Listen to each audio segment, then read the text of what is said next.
Hello, Canada. Hello, United States of America. Greetings to everybody all over the world. Kevin J. Johnston here, and this is a very special Kevin J. Johnston Show.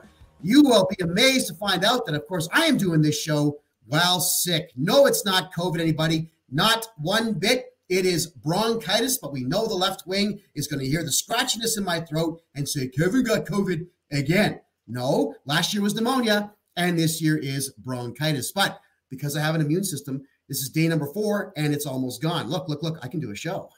So let's dive right into this. Why are we doing this show tonight? Now, if I start coughing uncontrollably, my camera's going to shut off, and Derek will start talking. All right, so keep in mind that I still am not 100%. Why are we doing this show? Well, we've talked about retail. I hate retail. I despise retail. I hated it before the fake pandemic, before the non-COVID nonsense. And I hate it more now. It's amazing how willing people are to comply with everything that destroys their own companies, their own businesses, their own public images. And it's amazing how rude and crass and vile and vulgar people become when they're afraid of getting a ticket from bylaw officers, even though we know that bylaw officers in Canada have no authority. So I stopped shopping. I went to the farmers markets. Now, if you're in Alberta like I am, there are farmers markets everywhere. There are Hutterites everywhere. Hutterites would be like the Mennonites, except for Alberta's version. And they have great stuff. So I walked into Sobeys, and all I wanted was butter.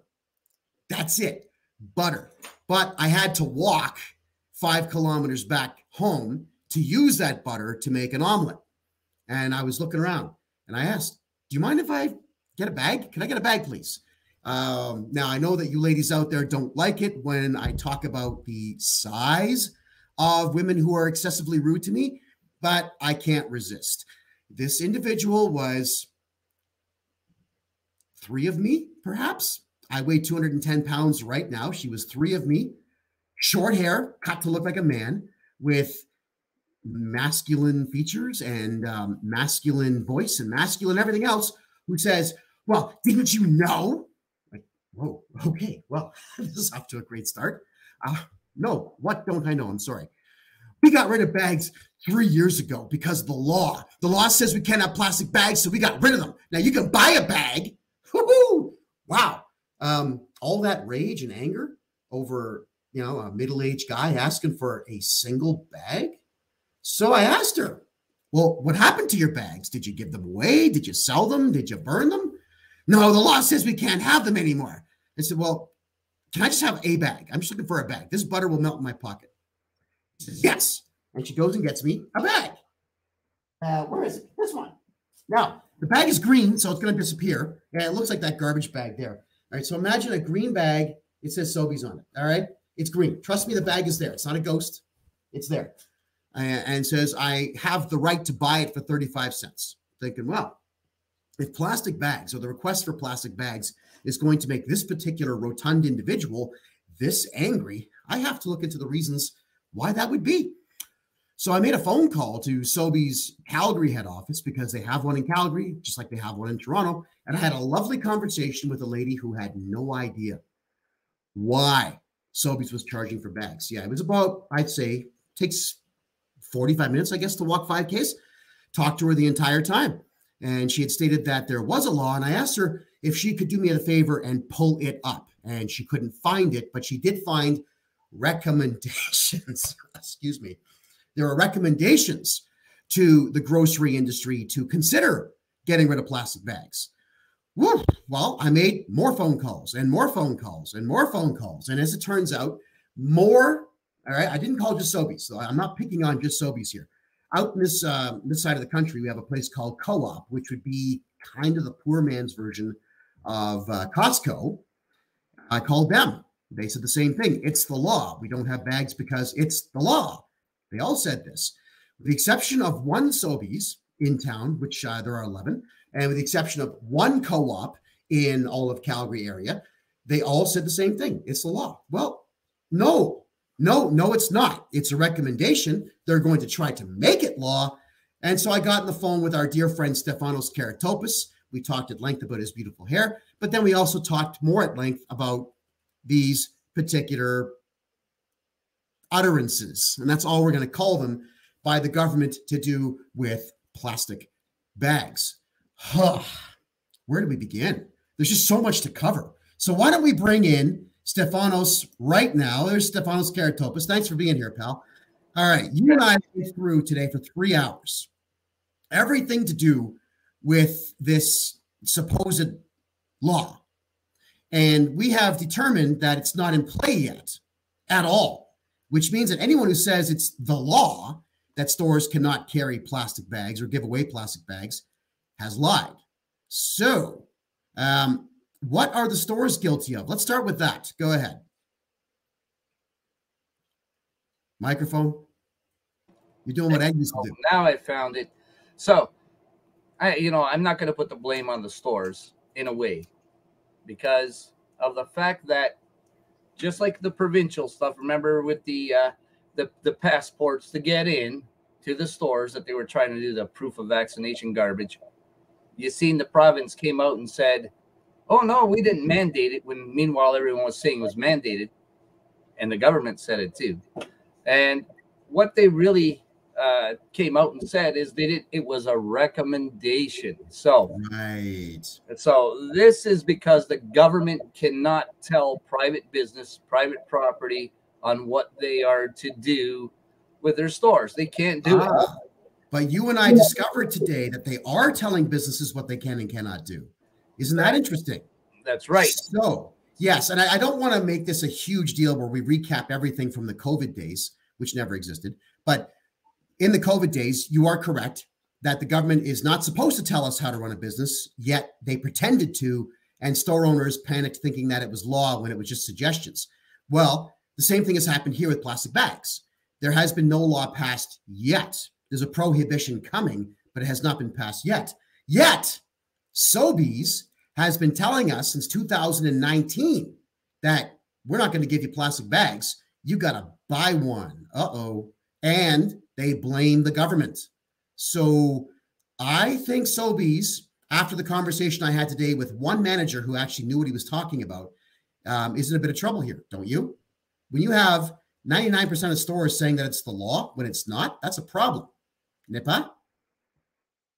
Well, it is a problem. And just quickly, and I'm not recapping, I'm just going to say, the reason they say it was a recommendation is to relieve them of liability. That's it. That's all. And now they're pushing the same garbage. But what did we discover, Kevin?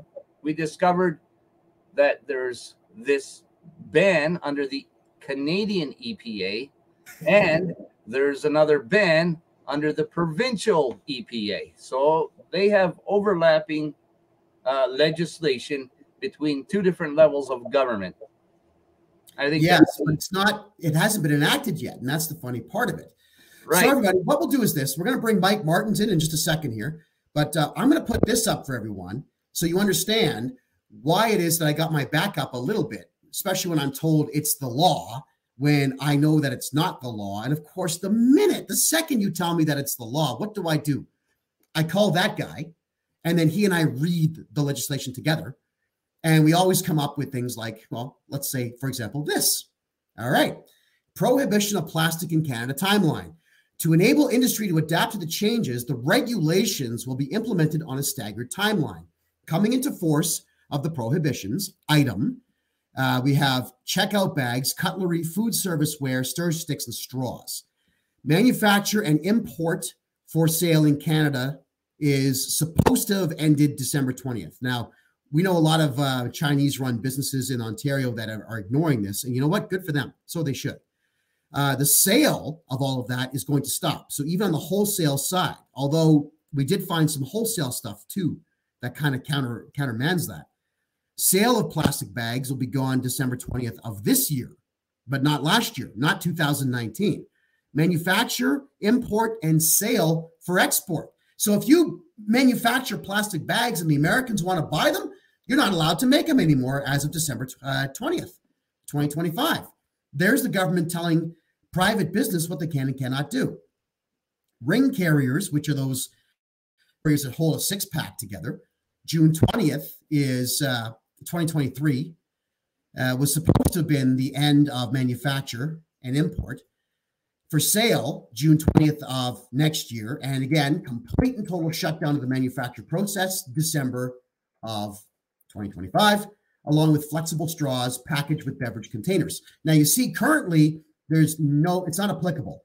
Currently, there's no ban on flexible straws in hospitals or long-term care centers, or as I call them, murder centers in Canada, or on drink boxes. But in December of 2025, well, guess what? Those are going to be gone too. So I guess the drink box industry is going to be out of luck. Now, what's going to happen with all those people in hospital that can't move their heads more than that to drink, and they need a straw that bends? Now what? What do we do? I guess they're going to have to go see a chiropractor quite a bit and try to muscle that head into a different position, because you know how soggy those paper things get and just fall apart. Well, I've actually stopped buying all kinds of drinks in all kinds of places. If it's the paper straws are horrible. Like, you got to work twice as hard to get the liquid up. I don't enjoy the beverage when I'm sucking it through one of those wax-coated paper straws. They're garbage, absolute trash. Mike Martins from British Columbia has a lot to say on this too. Mike, welcome to the show. Thanks for being here. Yeah. Thanks for having me on. I really appreciate it, and being back with you guys. It's been a while, and kind of excited to be here. And my green screen doesn't look perfect. I'm sorry about that. But yes, it's a very interesting time. And you know how I see this, Kevin? I see it as because they say so. That's it. The world's warming up because they said so. Right. 2008, Florida wasn't underwater. Now it's climate change because they said so. Right. COVID will kill you because they said so. Yeah. The CTV is telling you the bags are dangerous because they said so. It doesn't matter what the real science tells you. It doesn't matter what the people want to tell you. It's what they tell you. Right. Well, with that in mind, now that we know there is no science behind this at all, it's just because they said so. So long as the Liberals are in power, this plastic ban is going to go through, no matter what. I suppose the big thing that I would ask you is, if, let's just say, Pierre Poilievre wins and the PC party takes over leadership of the country, will they continue with this thing, or do you think they'll ban it? Well, I believe it's an infringement on the private sector. If people want to give out plastic straws or plastic bags or plastic lids or plastic condoms or whatever they want to give out, they should be able to give that out freely, and provided that it is accessibly obtained and purchased through legal means. Oh, that's what I would say. It's legal to manufacture. It's legal to purchase. It's certainly legal to be a purchasing agent. It's absolutely legal to be a courier company or a restaurant. But our government is telling us, as per this, that it will be completely illegal come Christmas of 2025. You'll not be able to manufacture anything. Now, as it stands, a lot of Albertans are upset about the fact that the Jason Kenney government, now the Daniel Smith government, were going to build a massive plastics factory for the same thing: straws, lids, bags, the whole bit. And that plan got scrapped because of this federal mandate, this federal war on plastic. However, now that we've learned, because we got 3 provinces and the Yukon Territory are now ignoring Justin Trudeau's gun ban, can we not just ignore the plastics ban too in the province? The provinces are independent countries, are they not? Could Alberta just say, yeah, you know what? And we're going to do it anyway? Could they? Stefanos, I think that one's for you. Well, Kevin, yes, they could. And we're seeing this right now. As we mentioned earlier, there's 2 levels. So we got the Liberals in the federal with their EPA. We got the provincial. It's the PC party. So it's the Conservatives, Ford, and they are continuing to ban, remember? Yeah. So they passed first reading, and so they're working on getting to second reading and third reading and so on to push it through. So of course they're going to push it. Poilievre, he sat there and he agreed with the Rio Accord. He voted for it. So of course they're going to continue this garbage. Yeah, well, you and I did a bit more research on this whole thing. So let's talk about these bags for a second. They don't want us to have the white grocery bags because apparently they're really, really bad for the environment, but they want to sell us polypropylene bags. Here's one from Walmart, polypropylene. All right. Apparently indestructible. Apparently they can't be ripped. Apparently, they are better for the environment and so on. But Mike, you and I talked about this. Let's cover a little bit here about what polypropylene is and what it's used for. These polypropylene bags. Derek, why don't you bring that slide up? Okay. Yeah, I worked hard on that one.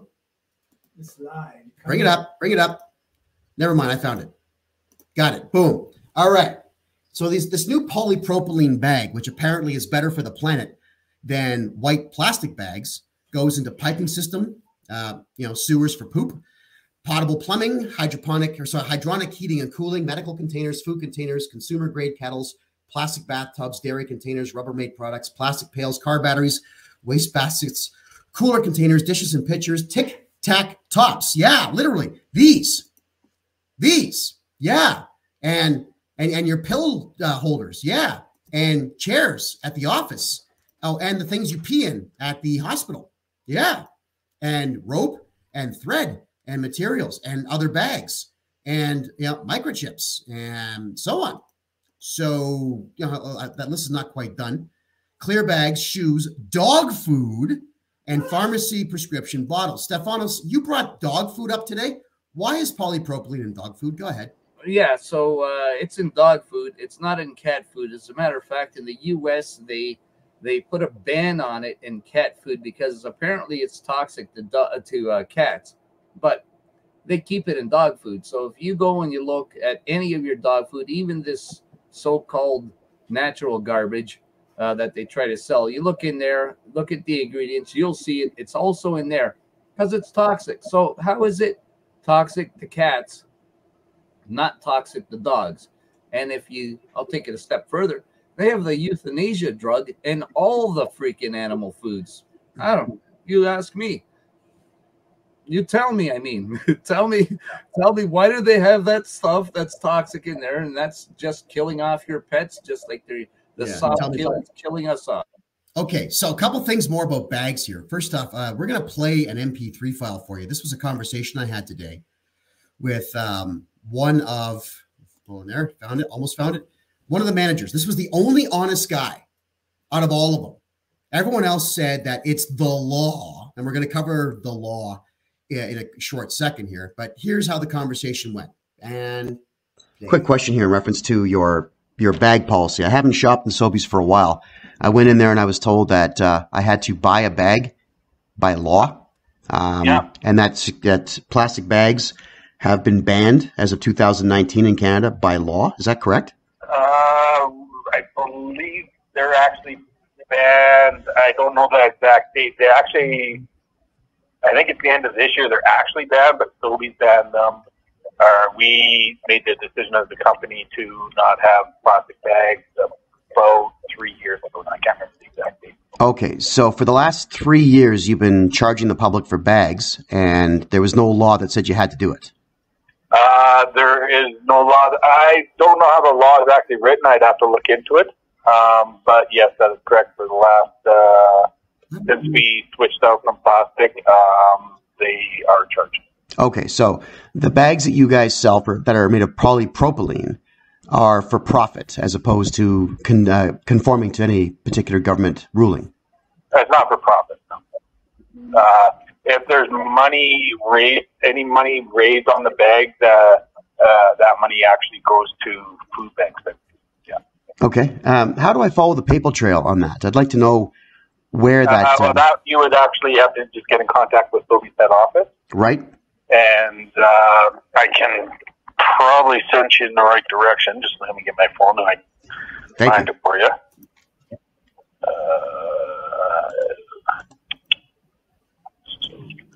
Yeah, you guys, everyone can call this number and ask where the profits for the bags go. And ask them to come to you. Do you have a pen there? I do. Yeah, it's 403. Yes. 730. Yes. 3500. And just call that number. That's the Calgary head office, and they'll be able to get you in contact with somebody who can answer any of the questions that you have. Okay, and I'm just wondering if I could ask a personal favor, and that'd be a real easy one, perhaps to train all of your staff to not tell the public it's a law.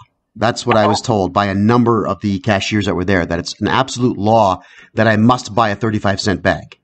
It's not a law that you have to buy anything. like I do believe, and I'll have to look into it, but I believe the law banning single-use plastic bags in Canada is at the end of this year. But I would have to, actually, I can't remember the date off the top of my head. I would have to look that up. But I'll definitely talk to the front end staff about that for you. I do appreciate your time. Thank you.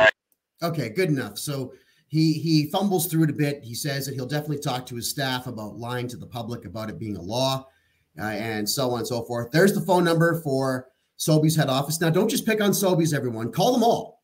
Everybody. Longos, you can call them. You can call, what, Dominion's not still around, are they? No, they're gone.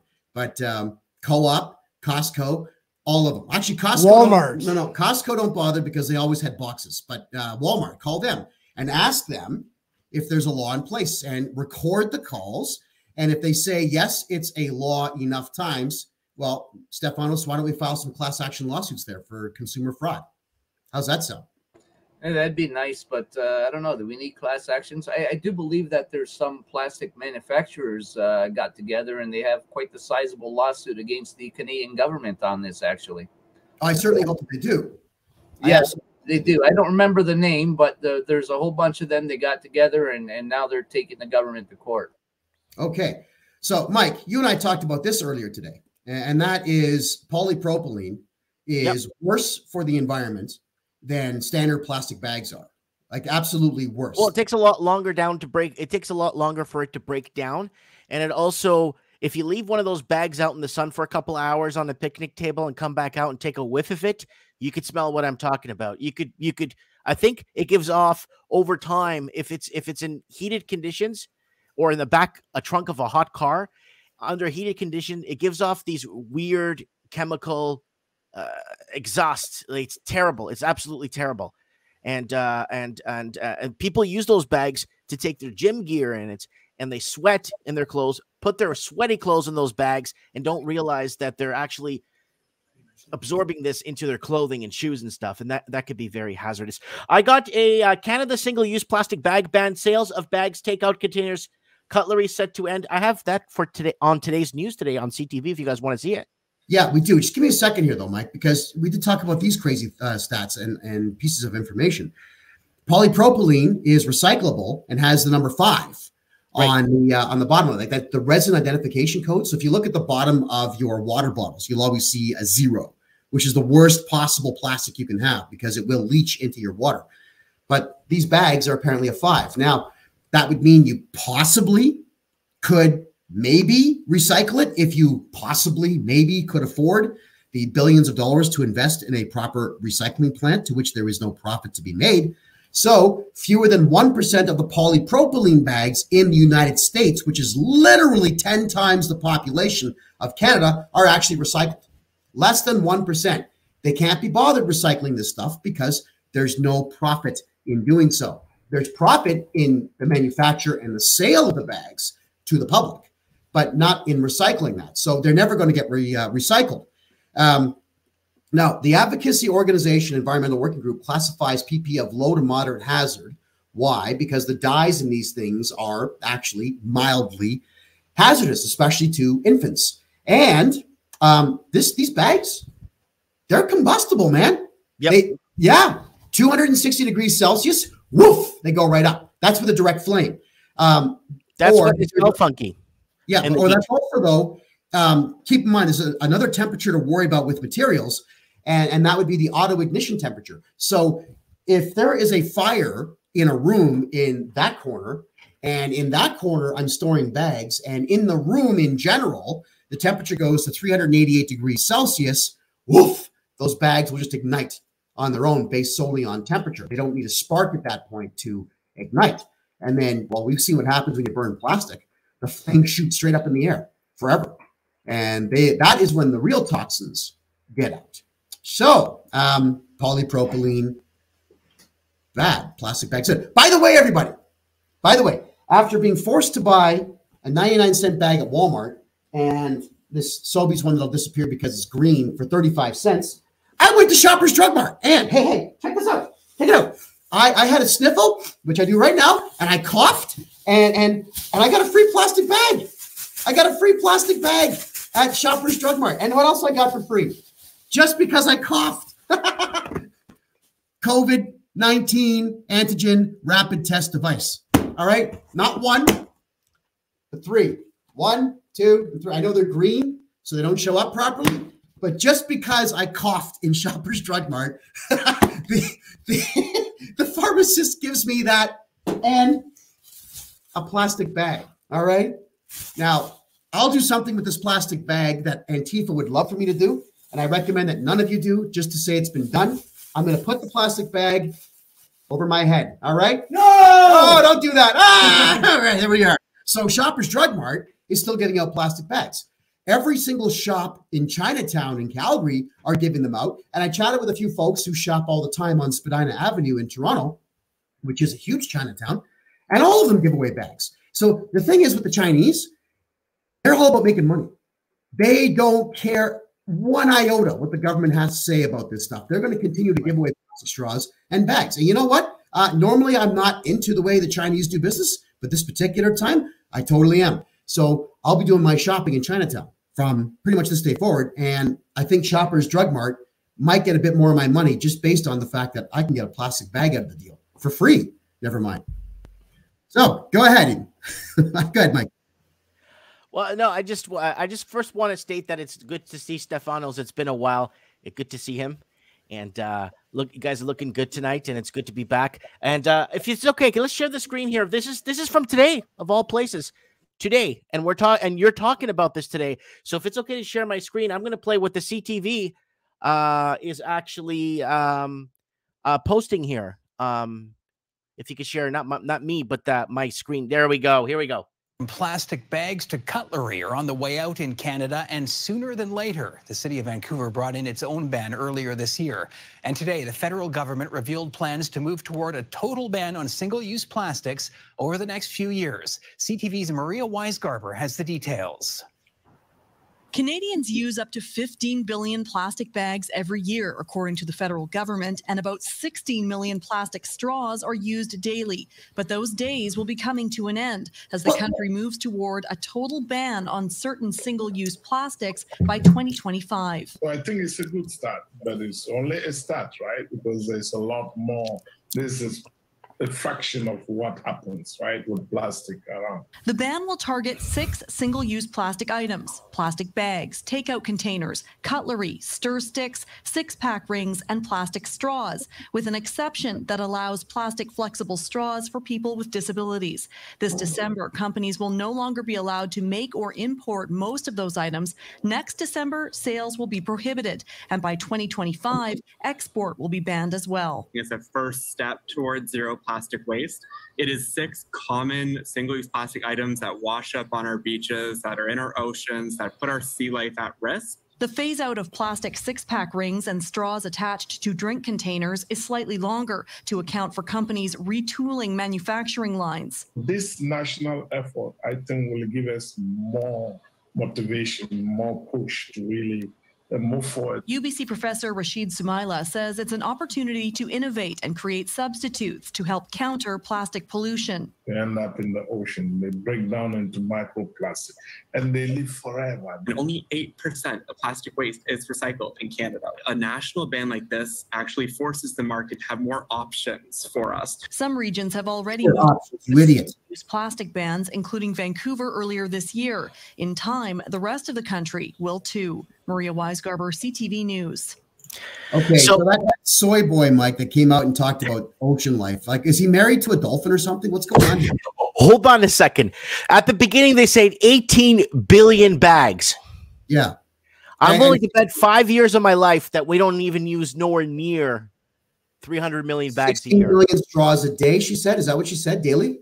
No, she's 18 billion bags on average per year that we use but in then Canada. She said 16 million straws a day. There's only 36 million people in the country. And how many of those are under the age of 10 who don't walk around to stores and whatnot or buy their own stuff? These people are high. They're on glue. Yeah. All of them.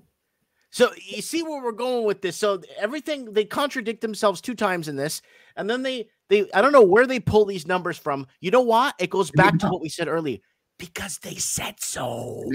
30 billion bags because the CTV said it's 30 billion bags or 18 billion bags. I I want to make a comment to Soy Boy there, who was saying about our aquatic or marine animals there.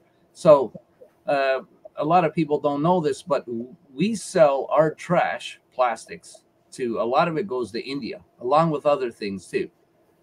When they get it, they get them on barges. They take them out to the ocean, the sea, whatever, and they dump it there. That's how it gets out there. It's not because every Canadian's running to every shoreline that we have and any water source and say, hey, this looks like a good place to dump my plastics. So they'll throw it there. So it just insane, right? So remember, Kevin, we used to have glass, and all of a sudden, our glass bottles got put away because plastic is this miracle, this new miracle material we can make everything with. So bags went out, glass went out, and all of a sudden we have everything as plastic. Plastic now, and water bottles, for instance, alters our DNA. Now we're going back to paper. Paper, yeah. Well, I've gone back to glass. You guys can see I no longer drink out of plastic cups. This is glass. But here, I had to tell everybody here about Soy Boy. I made a discovery myself, like Soy Boy did, and that is, if you have a look here, this is an island 200 miles long in the Pacific Ocean, made completely of Canadian leaves that just floats there and kills marine life. All right, 200 miles long. Check that out. All right, now ready for what that really is? Because I lied. That's a lie. It's an absolute lie. That, you see the photograph on the left? That picture on the right is a little pile of leaves behind the studio in the alleyway that we have. Look at my shoe. All right. Now, if you take your video camera and you do this, okay? You turn it upside down like that. So there's the lens. You go right down to your subject matter and you snap, and it makes anything look elongated. It makes everything look more dramatic. So I took a picture of leaves. I cropped them out through the ocean in the background. You can make anything up that you want. And here is the evidence. That's the same leaf pile that I shot. If you guys want to get an idea of why I would turn the camera upside down and put it that close, well, because it's dramatic. Which picture looks more dramatic, left or right? Which picture could I use to sell you the idea that carbon taxes are a good idea, left or right? Obviously, it's left or right. So look here. This is me taking a picture at Lake Louise. The camera is 1 centimeter above the water, and I've caught the shadows there where you see a double shadow being cast because there's a couple of mountains only barely blocking out the sunlight. It's dramatic. So what these guys do, what Greenpeace will do, is they get out in the ocean with that big stupid boat they have, Rainbow, whatever, and they collect garbage and they pile it into one little ball. Then they take their cell phones, like I do, turn them upside down, put them on top of the garbage floating on the water, snap, snap, snap. They'll snap 1,000 photos, and then they'll pick the best one. And they'll make all of their posters based on that one photograph like this, and make up stories about this 200-mile long island that no satellite has ever seen in our history. That is the problem. So Greenpeace and environmental groups like them take this information and they go to ministers who know nothing and get them to write laws based on the farce that they have put forward. Sorry for the jumpiness, folks. I think I'm jumping all over the place here. But there we are. It's all the medication you're on. So there is absolutely no garbage island out there. There is no leaf island. I lied to you about that. I just showed you guys how you can make your own dramatic photographs. Hey, you know what? You want to do it for yourself? Grab a whole bunch of Q-tips and paint them black, and then mix them up with candy bar wrappers and throw everything on the ground. And then do that, with the cell phone. Put the cell phone right above them and take a picture, and it will look like there's millions of them. It's a photography trick. I used to work with some of the best photographers in Canada, and they showed me all of their tricks. Now I just taught you a trick for free. There you go. So, guys, Garbage Island, let's get some thoughts on that. Should we care? And what should we do about the liars on this subject matter? Hang them. Is it okay if I come up with liars right now? If you want to share this real quick, and hopefully Stefanos could chase in behind. Here it goes. speaking of liars, Bill Gates says rich countries must drive climate change innovation. And they mention again, reduction of plastic again. And Bill Gates is saying low and middle income countries should not be expected to slow the development of their economies for the sake of reducing global greenhouse gas emissions, Bill Gates said. So it's responsibility.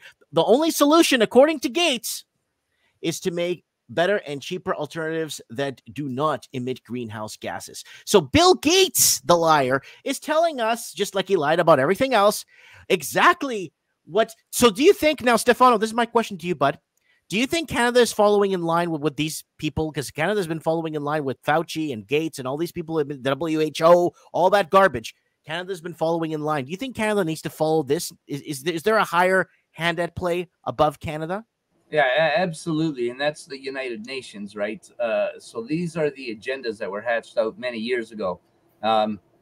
It's funny that you bring all of this up because part of the UN Agenda 21 is the redistribution of wealth. And not only that, but they want to turn countries that are, well, you've seen it right in there, they're underdeveloped and stuff. So they shouldn't be expected to suffer. But us developed countries, we now have to suffer so we can now make those countries be developed. And then what? Then it's all reversed. Now they are the countries that are ahead and everything, while we now become the underdeveloped countries. So this is all part of redistributing everything. And that is a plan that's being pushed through all these countries that you mentioned, Mike. Yeah. Well, we got to cover just a little bit of the supposed law on this. So to recap from earlier in the show, this is the prohibition schedule. So as it stands right now, nothing has been banned per se. Stores just chose to start ripping us off. So when Sobeys went to their BS polypropylene bags in 2019 and charged 35 cents for them, they were doing it for profit. Same with Walmart, same with Co-op, same with who else? Longos and a couple of the others. So all of the bans that we're talking about are Christmas time 2025. So let's look at some of the wording here. I'll read a couple of these things out. There is something in this country called the Canadian Gazette. And what I'll do is I'll throw the link in the chat on Facebook. So there it is there for you. And I'll throw the link in the chat or the comments here. So private chat too. So if you guys go to my, here, I'll throw it in the private chat for you. So if you guys want to get that link out, you can actually read all of this for yourselves. Now in this Gazette, which is the government's, newspaper that recaps the recaps of laws and provisions that they've written. Like literally, that's what it is. It's a recap of a recap. They take the recaps and shorten them into what they suspect are easier to understand articles. And thus, well, here we are. Single-use plastics prohibition regulations, SOR 2022-138, the Canadian Environmental Protection Act, 1999.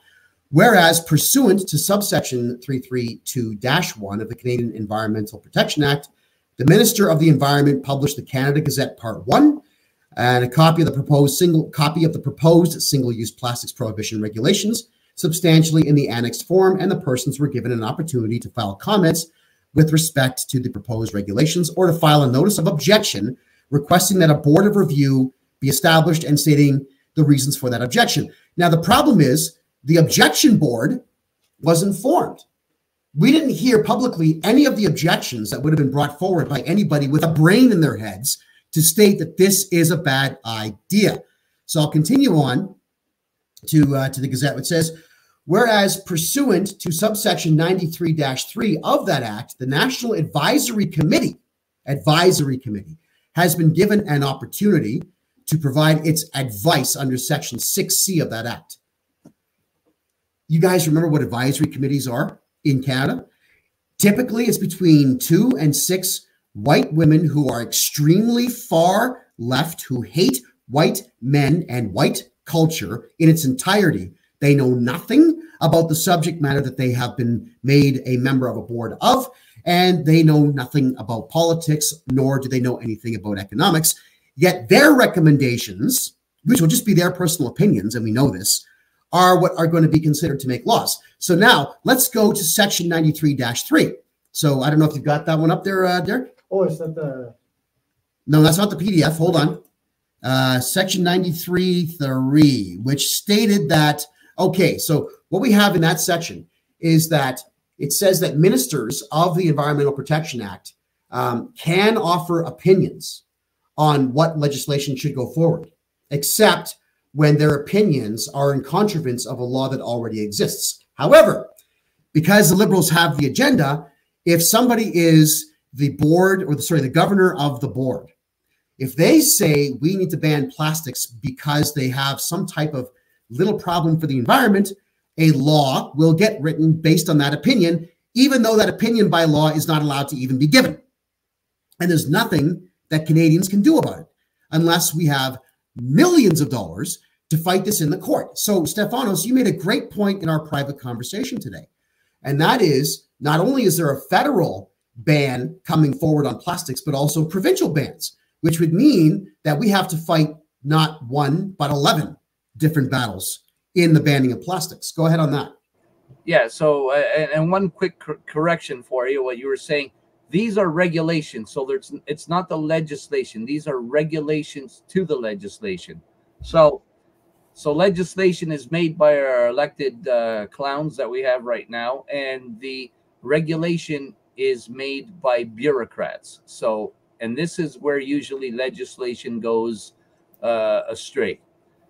Anyways, so yeah, we have these two tiers of government, and they're each putting in their own legislation. So these are all amendments to the EPA, which you have on the federal level and you have on the provincial level. They're gonna go through the same process because it's always the bureaucrats that write the regulation. So we're only in the first reading on the provincial level in Ontario, and every province in Canada will have this similar legislation, if not the same, coming out. All right. Well, so that would mean that these plastics manufacturing companies, if they are filing lawsuits against the government for this, and or court injunctions and or motions to stay these things, have to do it in all 10 provinces, possibly the 3 territories, and against the federal government. So that's conceivably 14 branches of government they've got to fight on this. So can they win? I think they have a very good chance to win because remember, Kevin, if they want to use, and they're using the guise here of climate change, all this garbage all the time, there's already been 2 court rulings with Tim Ball that there's absolutely no evidence of man-made climate change. That is a computer model, which is the same thing as COVID. It's a computer model, so it's total BS. There's no real data. There's no science at all. This has already been set in stone in the courts in Tim Ball's case. So one was the insanity of the Green Party, a bunch of eco-terrorists trying to sue him for defamation of climate change. Can you believe that? Defamation of climate change? Are you freaking kidding me? And the judge in that ruling said this is basically a freaking joke. Out it goes. And in the other case, it was the nutter in the U.S., I can't remember what the hell his name was, who created this climate change BS, the climate model. And that's complete BS because there's absolutely zero data, zero scientific data of any of this. And it's just a computer program. So let's say a week from now, we want total devastation on the planet, we're destroyed. It's going to be dictated by the number they input at the start of the program, which is going to give you the end game. Bunch of BS, guys. Yeah, in its entirety. And we're going to bring Ed in a second. Mike, go ahead. You had something to say? Can I throw in something with climate change, if that's okay? The amount of climate experts, climatographers, climate trackers, climate back in the early 2000s that lost their jobs. We're talking about people that won Peace Prize, Nobel Peace Prizes for climate and climate studies and all this stuff. All lost their jobs because they went against the BS status quo that they were trying to feed us. And a lot of people lost a lot of, their entire life's work went into studying climate and understanding climate, and everything, all of that got destroyed, and all of those people got deplatformed, and a lot of people's lives got destroyed because they went against Al Gore's, that Tubelard's, Florida will be underwater by 2007. And climate experts came forward and said, this is BS. There's no data to prove that. Now, Stefanos, I got to correct you because you made a mistake. It's not climate change. It's climate emergency now. Oh, Well, yes, you're right, Mike. And we heard all the municipalities declare we're in a climate emergency. You're right. All right. And for those, Sheila, you're asking, where's Ed? Eduardo. Ed, everybody. Put him full screen. Let's get let's get everyone's opinion on that thing on your face. What is that? I thought we were looking at Santa. I thought we were in Christmas already. You know what? Maybe the moose shot him and brought him home. He's wearing a moose shot. I'm trying to blend in with the moose's underbelly. They're usually white down there. You know, I didn't need to know that. You shouldn't know that either. At all. What? You shoot him, Right. you gotta gut him, you gotta gut him, you gotta roll him around. Sometimes they're white down there. Yes, Anyway, for sure. all this BS. What do you guys want to know about plastics? You know, I got a college degree in injection molding, eh? Yeah, well, that's why you're here. So now we got to get your takes on, excuse me, on plastics. And do they actually pose any danger whatsoever? Go ahead, let's hear this. Depends who you believe. Well, I would believe you before I believe anybody in any branch of government at all. So go ahead. Okay, so plastic can be made from natural gas. Can be made from. It's usually made from oil. They can even make it naturally. I forget what the compound is. There's a whole bunch of ways of making this, and all it is polymerization. So you're taking carbon, hydrogen, and I forget what the other chemical forms are right now. It's been a few years, but you're just polymerizing it, and all you're doing is changing the form of the base stock that you use. When you heat up plastic, yeah, it breaks down. You can also reverse engineer plastic, or you can actually get a reaction going where you can turn it back into diesel fuel and Coke. Really? Not the Coke that goes up the nose. Well, that wasn't going to be my first question, but yeah, thanks for pointing that out. No, the big thing about plastics versus glass, is it cheaper? Absolutely. Are they stronger? It can be. The really thin ones that break, the ones you can only put like 2 dozen eggs in a box of cereal and they'll cut the corners. Well, that's too thin. It could also be a cheap plastic. The heavier stuff will last a lot longer. Breaking it down, some are not UV stable. Most plastics are not UV stable. So say PVC, polyvinyl chloride, you don't add zinc, the sun will break it down within 10, 15 years. It just turns to dust. And we didn't know that. I didn't know that. So zinc, if you keep zinc out of it and leave it outside, it goes away. Just like everything else. It's one of the UV inhibitors they put in. There's other ones. Wow. BPA, biphenyl A, I believe it's called. It's been known to mess up, I think they call it a endocrine disruptor. But is it? Or do they just say it is? Well, they've taken it out of stuff like pacifiers, plastic drinking glasses. You don't want BPA in there. If you heat it enough, sure, it's going to off gas. Its chemical reaction changes things. All right.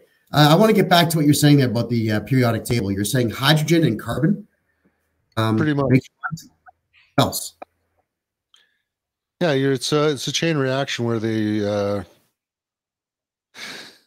I'm not a chemist. I just got rudimentary plastic. Well, I just wanted to point out that hydrogen is number 1 on the periodic table. It's the most abundant element in the universe. And then carbon is number 6, which is why diamonds aren't worth anything, because carbon is so plentiful in the universe that you'll find diamonds absolutely everywhere that you look. And if we're utilizing elements like this, light elements that are everywhere and cheap, well, okay, obviously plastics are going to be cheaper than most items because hydrogen is like free. I mean, carbon is free, mining costs. I get that. Now, sorry to interrupt, but a lot of plastics, you can have really good quality plastics and they're a little bit more expensive to produce and they will last a very, very long time. So in the grand scheme of thing, you know those plastic chairs you buy? You leave them outside for a couple winters? Yes. Well, they're not cold stable. And then you've got the UV breaking them down because they don't have UV modifiers in them. Right. And they turn to crap and they just last, what, 1, 2, maybe 3 seasons? I've sat on one of those things that shatter when I put my fat ass on them, and I go tumbling. The UV light breaks them down immensely. So, Ed, Is it possible to make a permanent headstone out of plastics? Is there a particular plastic that'll last forever? I haven't come across it, but depends what it's being used for. Depends how it's compounded. Depends what admixtures they add. Nylon 6.6 is very it's pretty tough. It does well with water. It's glass fiber reinforced, like glass out of a glass fiber. Very strong, very tough. It's what's used in intake manifolds, high heat applications. Valve covers are made from nylon 6.6. Yeah, but no plastic is going to be around here a million years from now. Is that correct? Who knows? Nothing except stone is around in a million years. Yeah, that's what I'm eventually. I mean, as an egocentric individual, I'm trying to think here. Is there a polymer that I could get an amazing headstone made with my face and make myself look like some kind of Egyptian god, so that 10,000, 20,000 years down the road, my headstone gets found that it's completely plastic and completely, bang on, where I guess the next batch of human beings or next batch of whatever evolves reading and or face recognition, they'll make a religion based around me. Is that possible? Or is that a pipe dream? To me, it seems like everything is going to disappear pretty fast without proper maintenance. That's my thoughts. I mean, we know that without proper maintenance, that bridges that are made of iron will be gone in less than 500 years. Like powder, they'll be gone. Kevin, my mom's got a picnic table set that goes out on the back porch. We bought this thing in 1976. Okay. It's outside 6 months to 7 months of the year.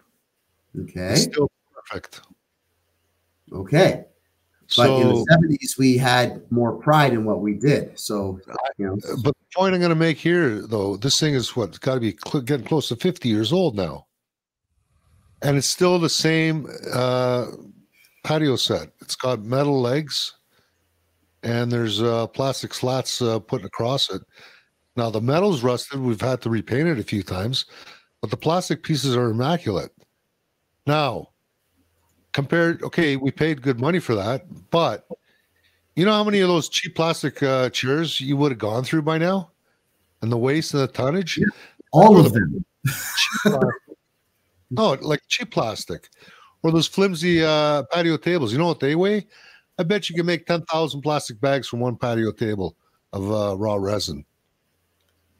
Yeah, and Bridget, why don't you send me your friend Ron's information? Thank you for that comment. That's actually quite nice of you to make that statement. I would gladly talk to anybody who knows, I mean, absolutely knows that climate change is BS. Mark, what else did you say was a lie? Oh, yeah, the Ice Age. Oh, hold on a sec. Hold on. It goes, let me get started. Let me warm up here. It starts with. I love it when you get going.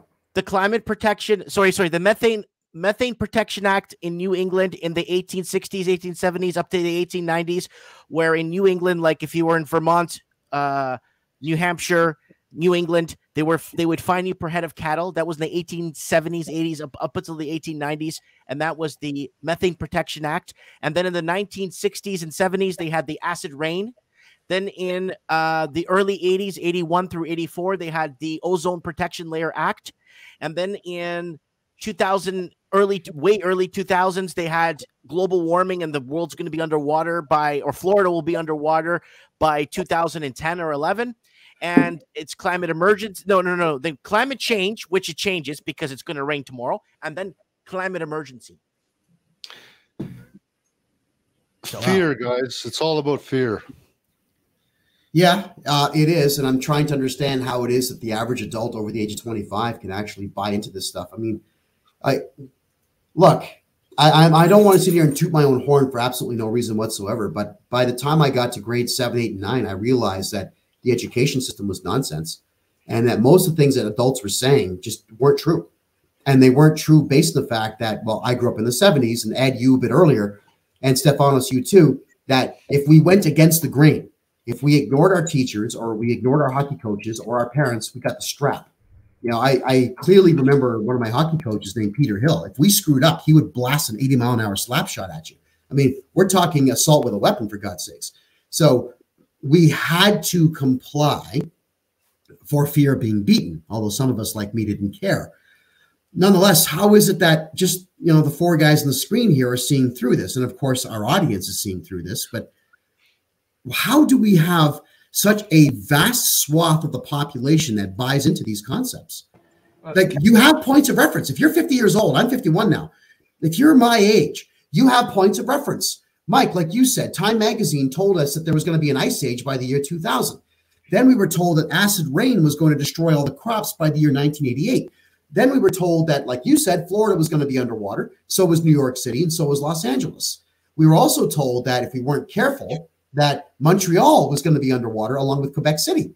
They always change the city names to suit the country that it's in. So if you were in England, London was going to be underwater too. And so was Nice and a few others. How do people buy into this? We have 50 years now of data that shows that everything the media said is completely untrue. Kevin, you got to keep in mind, we have movies, all these climate scare movies. Everyone's getting freaked out. We have the media. We have magazines. We're being bombarded totally. And just like COVID with the masks, all training. So what do we have now in the stores? There's no legislation in place. There's no laws being made right now that are in effect, but the stores on recommendation are pushing this. So this is the training before it comes into effect to train everybody. So when the legislation does come into effect, everyone's trained and they're a nice bunch of sheeps that are complying with the government narrative that they're pushing on us. So remember, was it Freeland who said, if we repeat it often enough and loud enough, they'll believe it? Yes, Chrystia Freeland said that. We're getting saying that she had a martini in her hand when she said that. And that got out to the public. The public knew that video existed, but they still listened to her. Catherine McKenna, that's who it was. Yeah. Well, look, I'm gonna have a glass of orange juice in my hand while I repeat this. So this is the brainwashing, the narrative that's coming through over and over. And again, it is the exact same thing. People need to recognize what the signs are when they're doing this, be it for COVID, be it for climate change, being climate emergencies, being any of this. This is something that they play over and over on us. And like a bunch of sheep, everyone falls for it. Not everyone, but the mass majority of the people do this because they've collected so much data. They already know how we're going to react before we even react. Yeah, that's true. Now, everyone's going to be very, very happy to know this, contrary to the crazy rumor out there. And I have no clue where this came from. Pastor Artur Pawlowski and Kevin J. Johnston did not get into a fist fight in Pastor Pawlowski's living room, sending Kevin J. Johnston to the hospital. Artur Pawlowski did not get arrested for punching Kevin J. Johnston. None of that happened.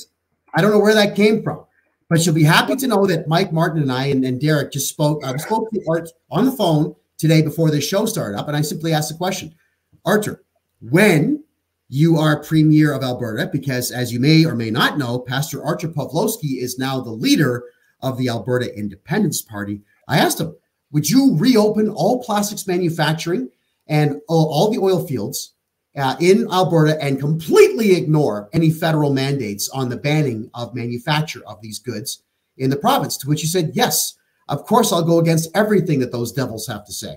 Yeah, there we go. But you got to kiss the bear first, right?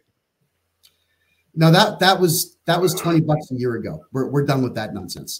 So you're not kissing the bear anymore? No. I got fur in my mouth for 3 days on that one. No. Well, Ed must have. No, we're not kissing any stuffed bears in anyone's living room ever again. Period.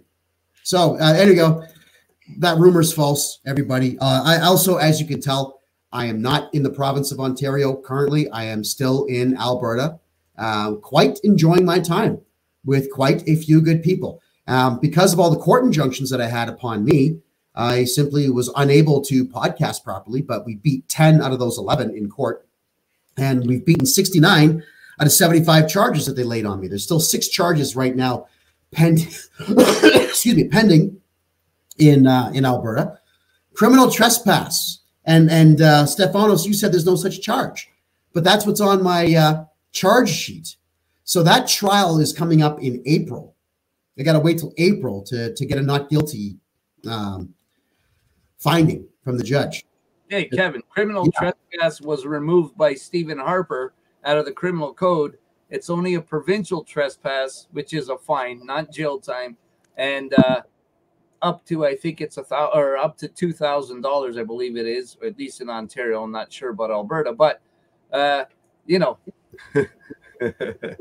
when you have this kind of stuff here, the only thing left in the Criminal Code of Canada on a federal charge is trespass by night, and sure as hell wasn't nighttime. I think you were in a mall at that time. No, that was that small town in, it's called Delburn. I think the population's 200 or something in Alberta, which is literally quite in the middle of nowhere. You have to go off the highway and turn left 25 times to get to it. And all we wanted to do was buy a case of water for everybody outside who was really thirsty. And the store owner assaulted me and assaulted one of my crew. And then it turns out that he had a sister who's an RCMP officer at Three Hills Detachment. Oh. She laid the charges. Yeah. Well, shouldn't that be a conflict of interest? Well, it's completely a conflict of interest. It was actually his sister that laid the charge. So charges, plural. And so I'm looking forward to that particular officer being on the stand. It's going to be a complete crap show. Yeah. When that cop is on the stand. Like, what's your the first question? Are you related to the store owner? Hey, go on, say no to that. I dare you. Yeah, you know, it will be a crap show, and I make sure you send me a link or where I can get a link to watch as a public, because this will be interesting. And don't forget, trespass by night is an indictable offense, so you're going on a federal charge there. Yeah, so, well, this was something like noon. Yeah, the sun was quite high in the sky. Yeah, there we go. And it was live on Facebook, if I do recall, or Instagram, one or the other. I can't remember. Oh, yeah.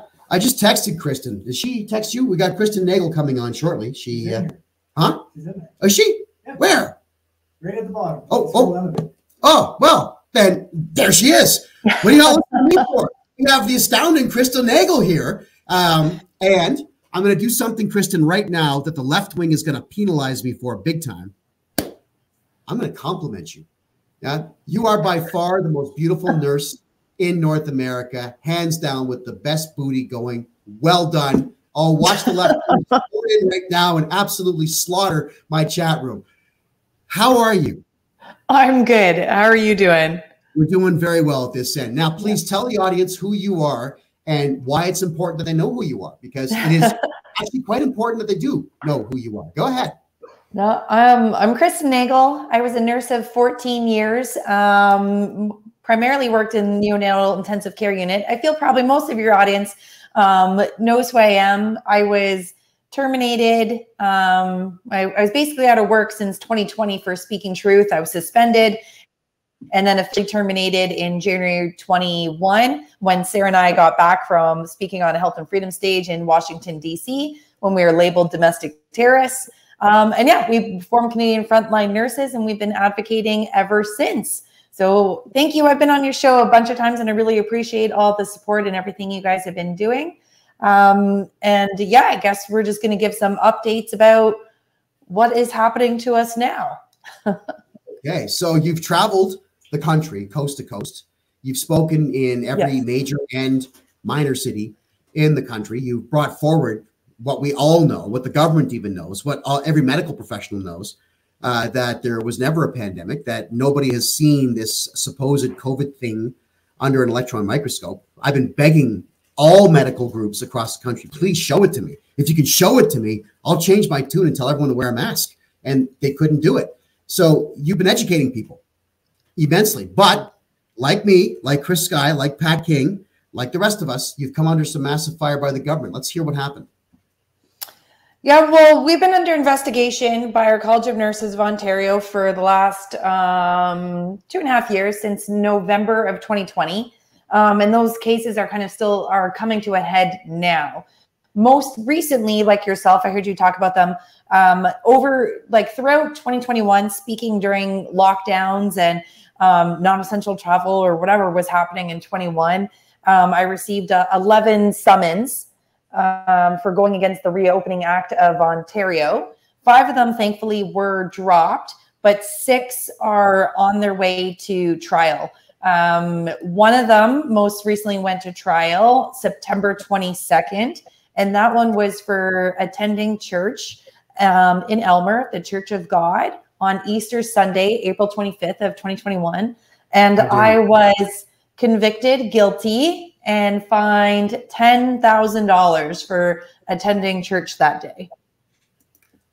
You have appealed, correct? So the appeal is currently, we are appealing. Yes. Good. Thank God for that. Yes. So $10,000 just for going to church. Yes. Yeah. Well, and so what's that?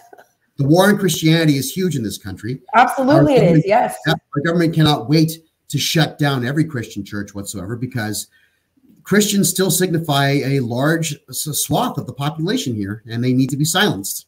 You know, just like you and me, Chris Sky, Pat King, need to be silenced. In the church, I mean, tell us a bit about the church event that you were charged and convicted for. Was it you just went in there and prayed?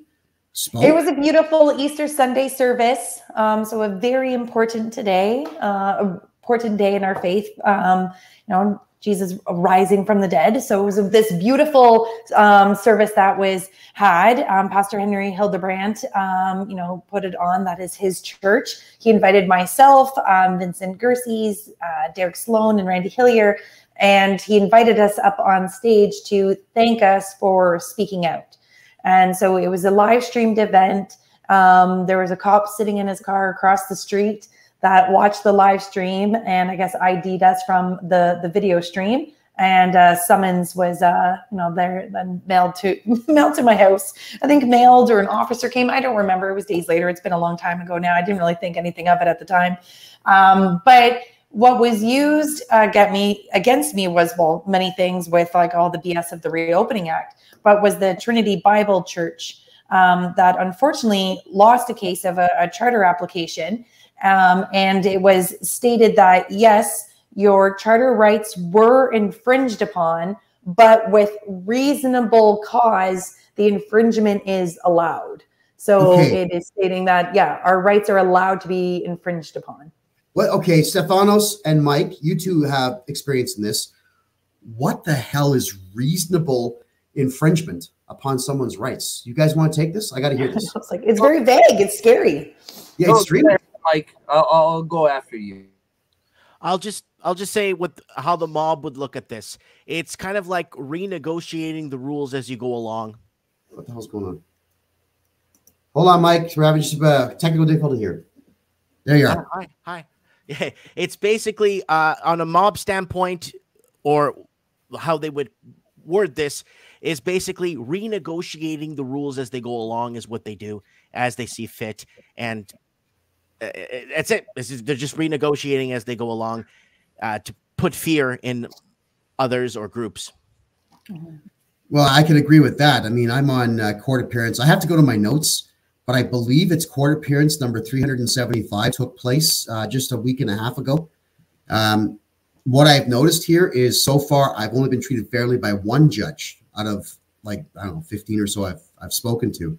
And the one judge has been excessively reasonable. I want to thank her very much for that, because she's actually quoted the exact law, but the rest of them just made everything up as they went along. I agree. Stephanos, what's your take? Go ahead.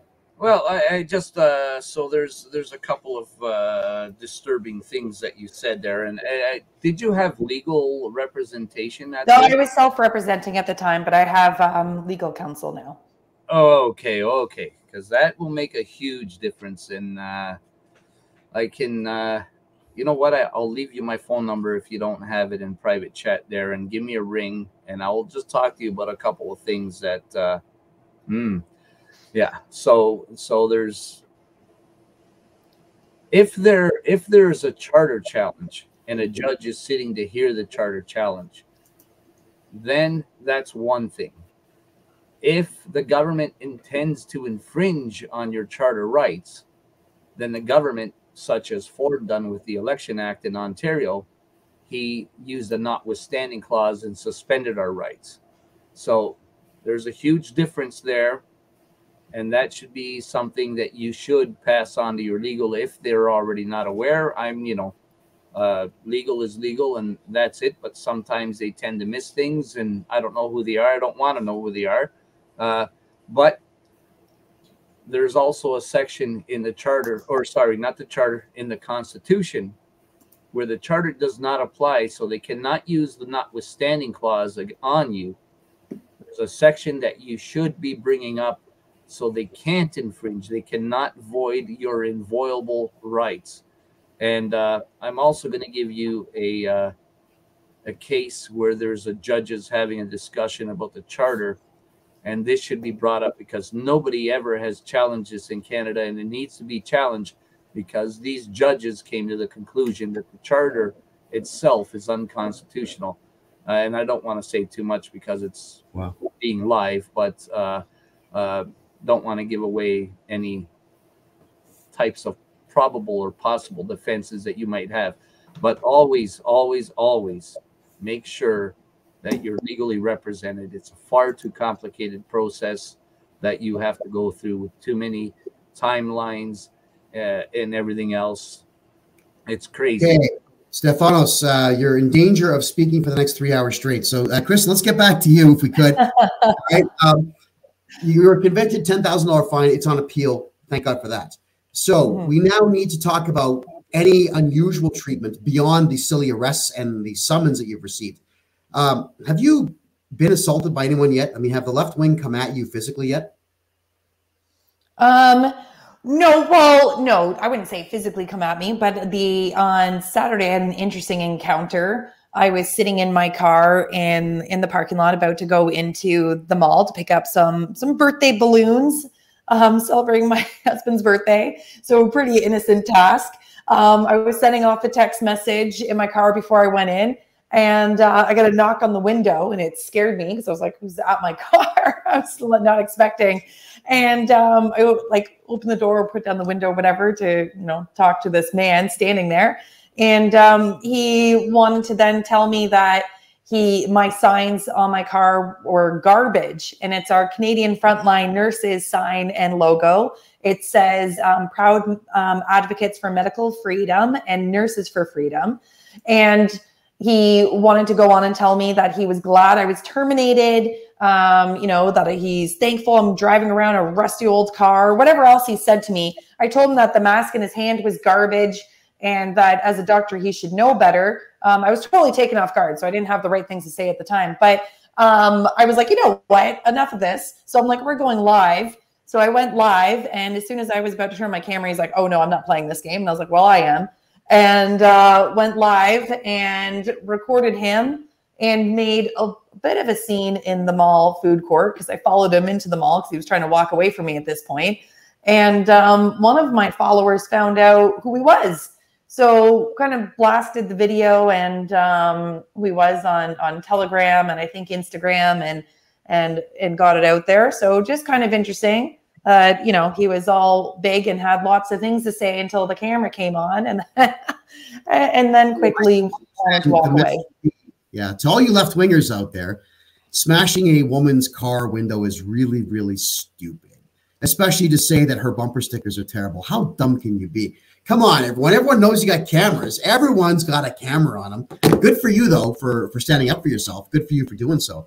But if that's all you've had to endure, then I'm actually quite thankful for you because right. Honestly, like the last 2.5 years have been such a blur, and I feel like there's been a lot of things that happened, but I think I kind of forget a lot. I mean, can talk about Ottawa and standing in front of the front lines for 2 full days while they violently removed us from there. So I faced that for 2 days straight. I'd like to actually talk about Ottawa if we could. You were there for the trucker convoy, is that correct? Yeah, I was there for the entire thing, yeah. Okay, so first question is, did any truckers show up with baseball bats and guns looking for problems with cops? No, absolutely not. Yes, because the RCMP said that was the case. And of course, we know they lie about everything. Yeah, they lie about everything. And they lie about us being domestic terrorists, so... Yeah, actually, I spoke to a lot of cops while I was there for the month, and I tried to just tell the cops what the truth is, and they weren't very receptive, especially the younger cops. The older cops would kind of give you a wink and a nod, but the younger cops, no, they bought into the narrative 100%. But that being said, every day I meet more and more people that are having issues because of these jabs.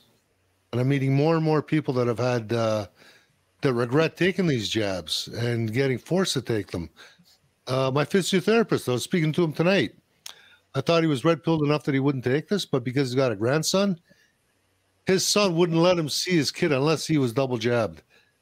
And now that he took the second jab, within less than 4 weeks later, he's got 2 blood clots, one in his lung, one in his leg.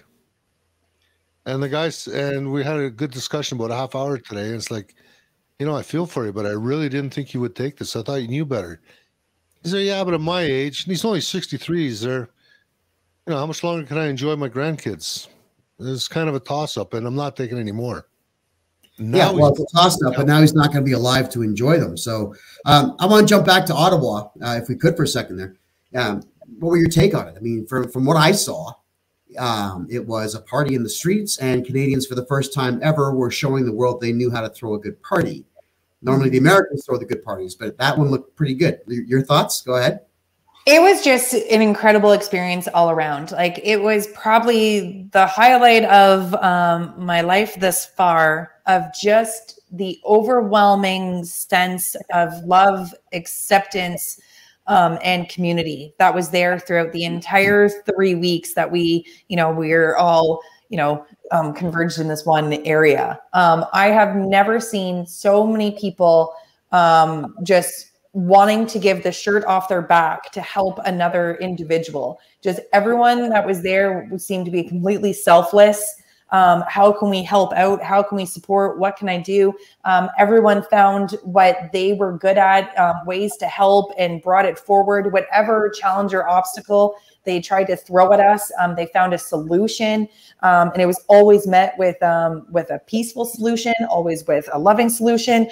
And I've never seen so many different cultures, religions, beliefs, backgrounds, colors, everything come together in this umbrella of freedom, knowing what we're there for, and just complete acceptance, like from, all over the country. And it was just this beautiful thing to experience. Like, God's hand was over the entire movement the whole time. And I think what made it so great is, like, yes, it was so fun, like the dance parties, kept people upbeat, but it was just this overwhelming sense of love during the entire 3 weeks that just is kind of unexplainable.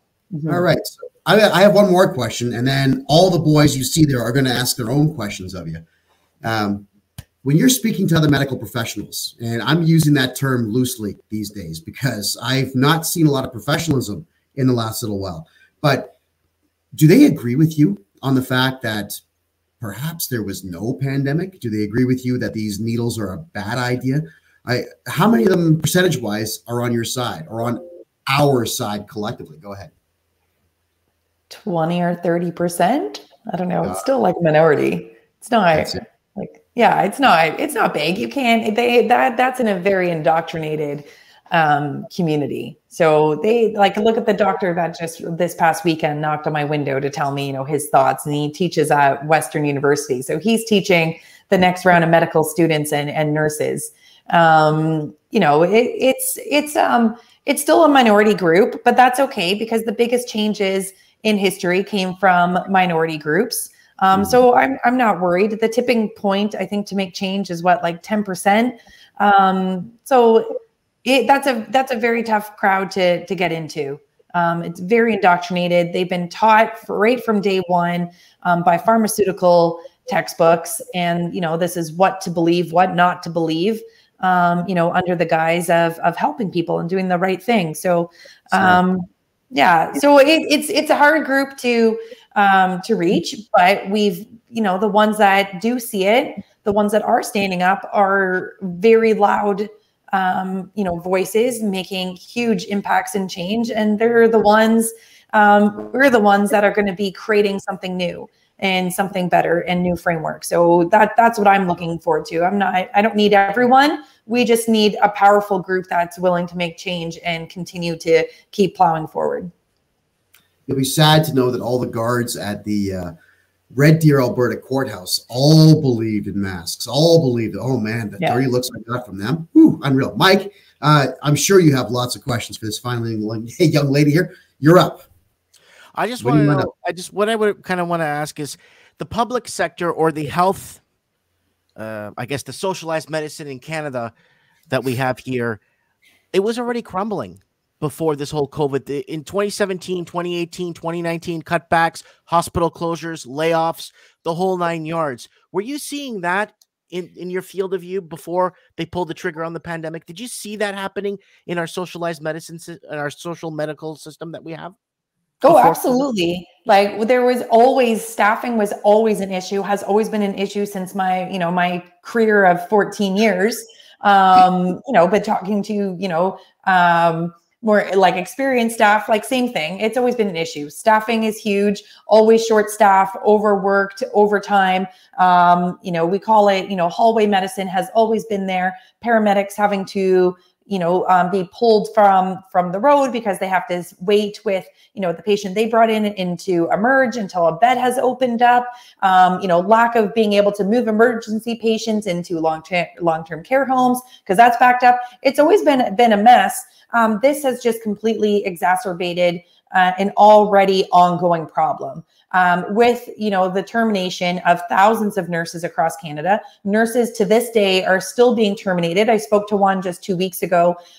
She is going to be terminated by the end of the month because she was on leave and just returned to work. She's being terminated because of medical choice she made for, bodily autonomy. And so they're still terminating nurses and continuing to orchestrate and exacerbate this already existing problem. Absolutely. So it was happening before, and I just now, how do you like parts like Nova Scotia, Prince Edward Island, Eastern Canada? People are waiting 4 or 5 hours for an ambulance to come pick them up now, and people are waiting 19 hours in an emergency room to get an ear infection looked at or something. What's the lifeline that you give of the Canadian socialized medicine? How much of a lifeline does it have left before it craters and dissolves and crumbles? It doesn't have much. I think it was kind of on, it was, like you said, falling apart already. Kind of lost my words there, but it doesn't have much to go. But I think that's why it's being orchestrated, right? Like how long have they talked about, private healthcare and creating all these other options, and now pushing all like, the, digital, areas throughout medicine, bringing in, I think they're bringing in like more telehealth for doctors, like robotic type, prompt questions and answer things. So it's just an orchestrated issue to kind of bring in these solutions, create the problem, bring in the solutions that they've always wanted to. I will admit, I worked a year in the States when I was newly out of school, my first year from out of nursing school. And their, privatized healthcare is, has all its own issues. I don't know what the solution is. I do know what the solution is, and it has nothing to do with conventional care. The solution is people taking responsibility for their health and their bodies and not relying on the healthcare system. That's the solution. Because I keep thinking, like, why are these hospitals getting bigger? If we're supposed to be smarter, have more information, have more evidence, have all this modern everything, why do we need to keep expanding hospitals? We should be getting smarter in how to live healthier, longer lives on our own. But instead, we still want Band-Aid fixes. We still want, quick fixes of this pill. People would rather cut out organs out of their body versus changing their lifestyle. So the solution is to take responsibility of your own health and stop leaving it in the hands of conventional medicine. So the solution is no cocaine, lose some weight, no alcohol, no cigarettes, no heroin. Yeah, Ed, you're a prime example. Is that pretty much what you're saying? Eat right? I mean, eat food touched by the sun. It doesn't have to be that difficult. Get out and enjoy your friends, your family. This whole hustle and bustle of 60 hours a week working. That's the system that they have us stuck in, so we can continue to be slaves. We're too busy to worry about our health. We're worried about making money to continue to have these materialistic things over our heads and in our homes. We've been living way too far beyond our means for way too long. We need to get back into simpler, methods with connecting with community, with, slowing down in nature. And we need to go back in time. This whole, technocratic world has its conveniences and it's great, but we have to be able to recognize how to use it and not let it use us. And we're seeing a drastic demise in humanity. And we do need to shift back. And if you listen to Zach Bush, I mean, he's so profound, and Dr. Zach Bush, and I love everything that he says, but he paints a very dim picture of where humanity is heading. He states that we are the next extinction. And he predicts in the next 60 years. That's not that long. If we keep going on the path that we're on. I don't know if I believe that, but I do believe that we are just we're just creating our own demise here. Hospitals should not be getting bigger. We should be smarter and learning how to be responsible for our lives in every aspect. Every aspect, we've been victims of having someone else educate and care for our kids, having someone else worry about, going out and getting a job, having an employer tell us what to do. Nurses have become order followers and policy followers. So in every aspect of our lives, we've become victims without realizing it. And we need to start taking back our power one step at a time. Well, I agree. And for those out there who are wondering what I've been doing with my time, now that the government's, at the time, the government gave me lots of it. I have been walking between 5 and 15 kilometers a day. I have walked now over 60% of the streets in Calgary. So, I mean, I can tell you where all the alleyways are and all the cool architecture is and so on.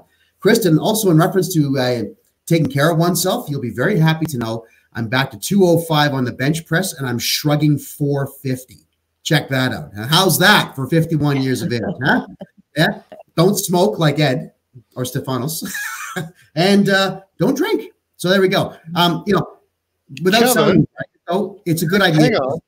Okay, yeah, let me hear it. I'm out of shape. You what? Are you saying I'm out of shape? That's exactly what I'm saying. Really? That's exactly what I'm saying. How many cigarettes a day are you going through? How come when we were up on a roof working, I was fully dressed, you had to be in a bikini? Okay, that is true. Yes. Let's recap that particular story. Ed hired myself and a few of my friends to work on a 60,000 square foot roof, pushing bird feces off the roof with hoses and with squeegees. And I decided to get myself a good tan, so I was in a bathing suit and a Tilly hat. That's it. That's all I wore for the entire time. I looked good. I got lots of vitamin D from the sun. You guys were breaking sweats and water breaks all the time, and I was just plugging away. Yeah, but slowly. We went fast. You went slow. So sure you did. Yeah. Okay. Chris, let's get back to you because you're the special guest. Anyway, the second point I want to make, though, Stefanos, you can probably remember this. I don't know if you ever broke a leg when you were a small kid. I broke my leg when I was like older, 7 or 8 years old. My mom took me to the hospital, had x-rays that were done with film, so you have to wait for them to be developed. And I had a cast put on and out the door in under 2 hours. Now, back in those days, you didn't see nurses filling forms out for more than half the time that they're on shift. Yeah. And the paperwork has just destroyed the medical care system. You've got able-bodied nurses that should be nursing, and they're pushing paper half the time of the day. The bureaucrats have not paper anymore. It's all on the computer, and it takes up a lot of time, and they're called cows, and you have to push around your cow to every patient room to the computer on wheels. And it is incredibly time consuming and does, take up majority of the shift to make sure that you're charting and getting it all into the computer properly. Why? So you got Kristen, why are they making you do this? Well, when I first worked in the States, it was called CYA, so cover your ass, for legal. That was an issue over there. But it's just, you know, they want documentation, and everything, all this, you know, I get the legal aspect of it, but the computer, you know, they say it's supposed to time save, but it has definitely, it takes a lot more time. And then now with like everything is generalized. So doctors just have to click like standardized like task, like, oh, this patient came in, so we're going to go click, click, click, click, click. Everything is generalized in blanket statement now. And there's no longer this like really true individualized care or care plans. It's all just standardized and getting more into the digital system, and everything's the same. Yeah. So but everything's the same. What are they doing with the data? It's probably only read once or twice, and then it goes into the abyss. I'll bet you anybody. Yeah. Who reads it? I mean, it's being purchased. There's companies that are purchasing out of Europe, and China too is actually purchasing health records of some sorts from different outfits in Canada. Mike, you're definitely correct on that, because like Kristen, I used to referee hockey, and if I gave out a 5-minute major penalty, I had to write a full 1-page report on it. No one read that stuff. Well, I mean, what was the report even written for? And I had to do it off hours. I wasn't being paid for my time. So I get that. These reports that you guys are putting together, I doubt anyone is reading them. No human being is going to absorb that much information. And I just don't think that there's enough interest in reading a 25-page dossier on someone who's lying down sick with a broken leg, like Ed said. So when I was, so one thing I want to say is about Ottawa. About 2 or 3 months ago, they had the head of the RCMP, and they questioned them if there were any weapons found. There were no weapons found. So baseball bats, knives, whatever, anything else, toasters, whatever, assault toasters, there was none any there. So now my own personal experience from being in a hospital recently in July, I believe it was, what you're talking about, Kristen, and the scanning of the wristband. So I was transferred from one hospital to the other. These guys got all screwed right up because they didn't give me a new wristband at the other hospital. So they were getting nothing coming up. And then imagine this, you're waiting in the OR bay, waiting to go in into surgery. And these degenerates are sitting in the middle. And I don't call all nurses degenerates, just this one particular one that I had a dealing with, sitting in the middle, screaming her head off. So you probably already have patients who have anxiety. You got this psychopath in the middle screaming her head off. Where the hell is this? Where the hell is that? Blah, blah, blah. And then she tries to impose her will on you about why you won't take a COVID shot, and you're telling her piss off, basically. And then they're screaming all this stuff. They cannot find anybody's record anywhere. The system's all screwed up, completely disorganized. So for something that is supposed to be simple, by just scanning a bracelet and putting all the information there, definitely has some big time downfalls. And well, mine's resulting in a lawsuit against a hospital. So I can only imagine how many others will be also. Yeah. And just give you an idea also, Kristen, I think you might have had this problem too. I've been banned from all the Trillium hospitals in Ontario, and I've been banned from every hospital in Alberta by court order. Never mind. By court order. Wow.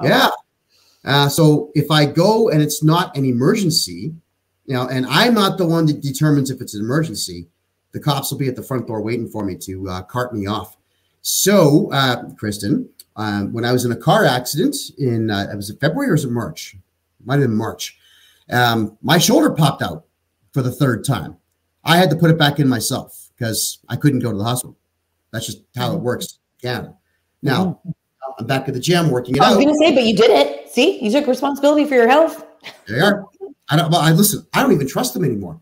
I mean, you should hear the way that the nurses in the prisons out here were speaking to me, because they were believing the propaganda thrown at them by CBC and CTV. The stuff that was coming out of their mouths was just pure vitriol and poison. And I kept asking, like, do you guys believe everything that you hear on CBC? Would you like to hear my side of the story? Because I've got time, obviously. Nope, don't want to hear it because they've already prejudged. They know better because CBC said so. Exactly. Hey, Jim, just to answer your question, I went into the hospital because I had an appendix. I had to get it removed. And apparently when I went into the hospital, it already ruptured. Get this, I waited 4 or 5 days with a ruptured appendix before I even got my surgery. Before, and 3 or 4 of those days, I was not hooked up to IV. I was not given any antibiotics or anything. And then they were trying to say that maybe I got COVID because I had an elevated heartbeat and temperature. Well, obviously that's what happens when your body gets an infection. And if you're sitting there for 4 or 5 days with a ruptured appendix and nothing being done, well, you know, and then you deny them trying to swab you. They wanted to give me an anal swab and a nasal swab.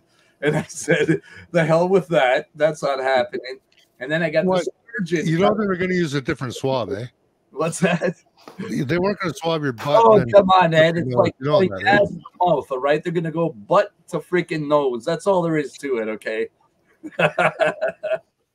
But it's just crazy. The whole system's crazy. And, you know, I was in a room with a whole bunch of people, and you just got a stupid curtain, and they go and they hang a sign saying that there's HEPA filters and I'm in isolation and all this garbage in my cubicle. Well, no, there was no HEPA filters. There's none of that.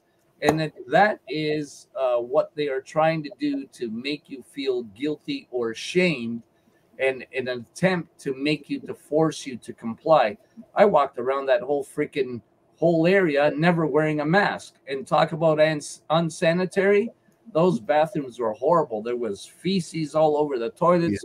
Nobody was cleaning nothing. Just crazy.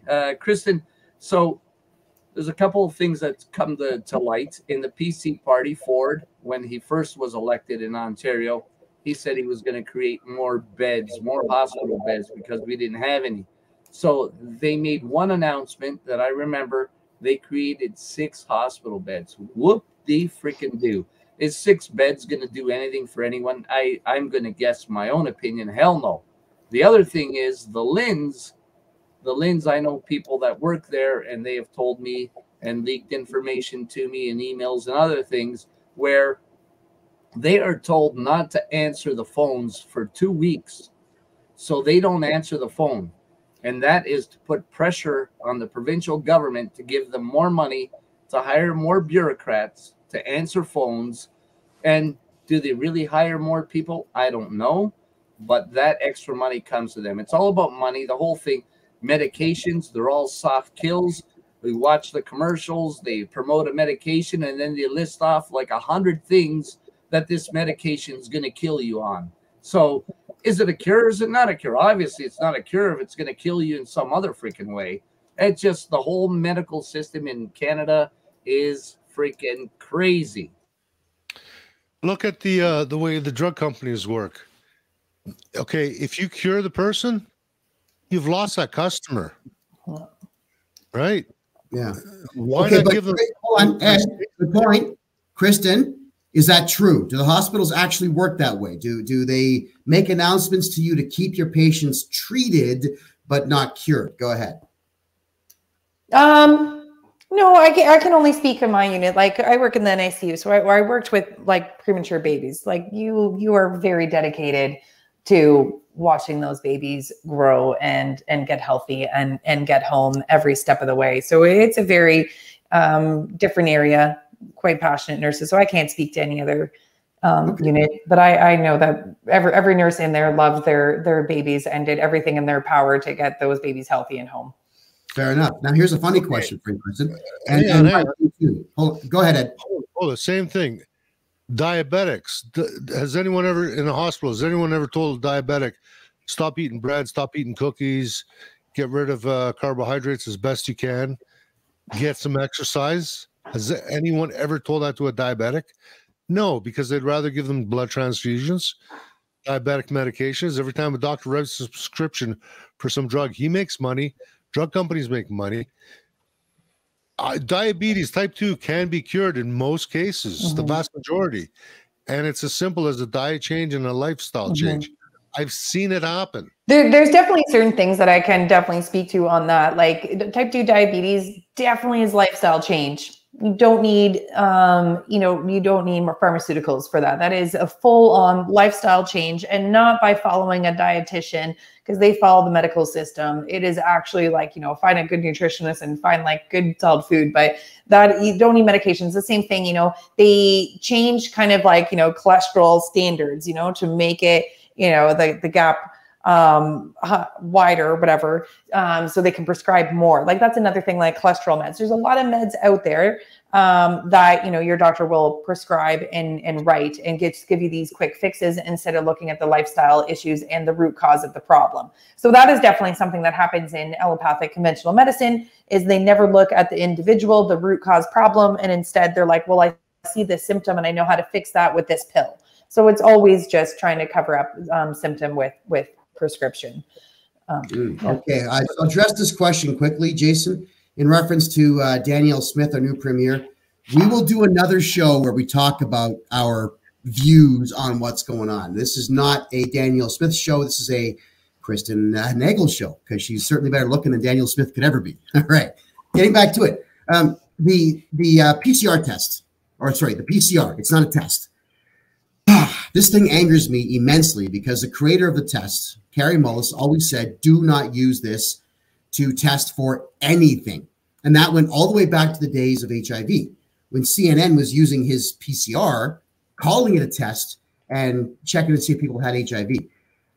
How many nurses and or doctors in the current medical system in Canada believe PCR is actually a test and not just a polymerase chain reaction? I got to hear this. I don't know, like 80, 90%, all of them using it. Like, so I don't know. Yes, absolutely. That's not public information. You have to research on your own to find that out. Yeah, Kevin, when I was in there and they were trying to get me to do the nasal swab and stuff, I said, they asked me, well, the surgeon actually asked me why I wouldn't do it. And I said, well, they give false confirmations, like they misdiagnose and they're not created for this purpose. She smiles and says, it's exactly what they're created for. And, you should have courtesy for your surgical team who is operating on you because you might infect them. I'm like, are you kidding me? No, not at all. Mike, let's go back to you. There's something else that you had to ask, I think. Go ahead. Oh, I just wanted to throw this up there if you want to share the screen real quick. And this is what it's concerning. Ontario patient says Canadian doctors deemed her cancer inoperable, so she'll pay $100 large for U.S. surgery. And that's concerning to see. And this is not just her. I've been digging and looking around the last couple of weeks, and I'm finding all kinds of people that are going stateside, and people with pneumonia, even all kinds of bizarre gout, all kinds of things that are going stateside and paying for health care because I guess we don't pay enough taxes here for the socialized medicine that we have here in Canada. And here's the article that the gentleman brought up in the comments there. There it is. Police watchdog investigating man's death in Central Alberta Hospital. And that's the one that got tasered and ended up dying there on Friday last month in Sundre, Alberta. There it is right there. So that's the article that the gentleman brought up in the comments. I wanted to throw up there. He our modern day our modern day people, I suppose. We can't even call them men. He's angry. Somebody is in pain. They're going to scream. They're going to yell. I've been in. I know. I've broken 31 bones in my. It hurts. So they are frightened and raise their voice. They call the cops. Our cops have zero for human beings. Our cops in Canada have zero for the end result they're going to do. And they don't know how to handle the situation. So they tase this guy. It ruptures his ulcer and he dies at their hand. Stephanos, that's murder too. Is that not? Go ahead. Hang on. Kevin, I couldn't hear it because of the massive. Crazy. What your windows be muted or your mic or something? All right. Okay. Well, question.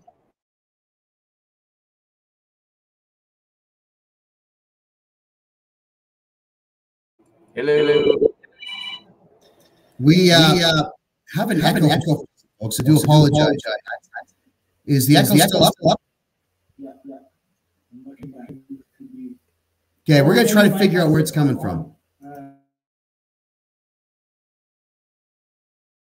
All right, see if we got this echo problem solved.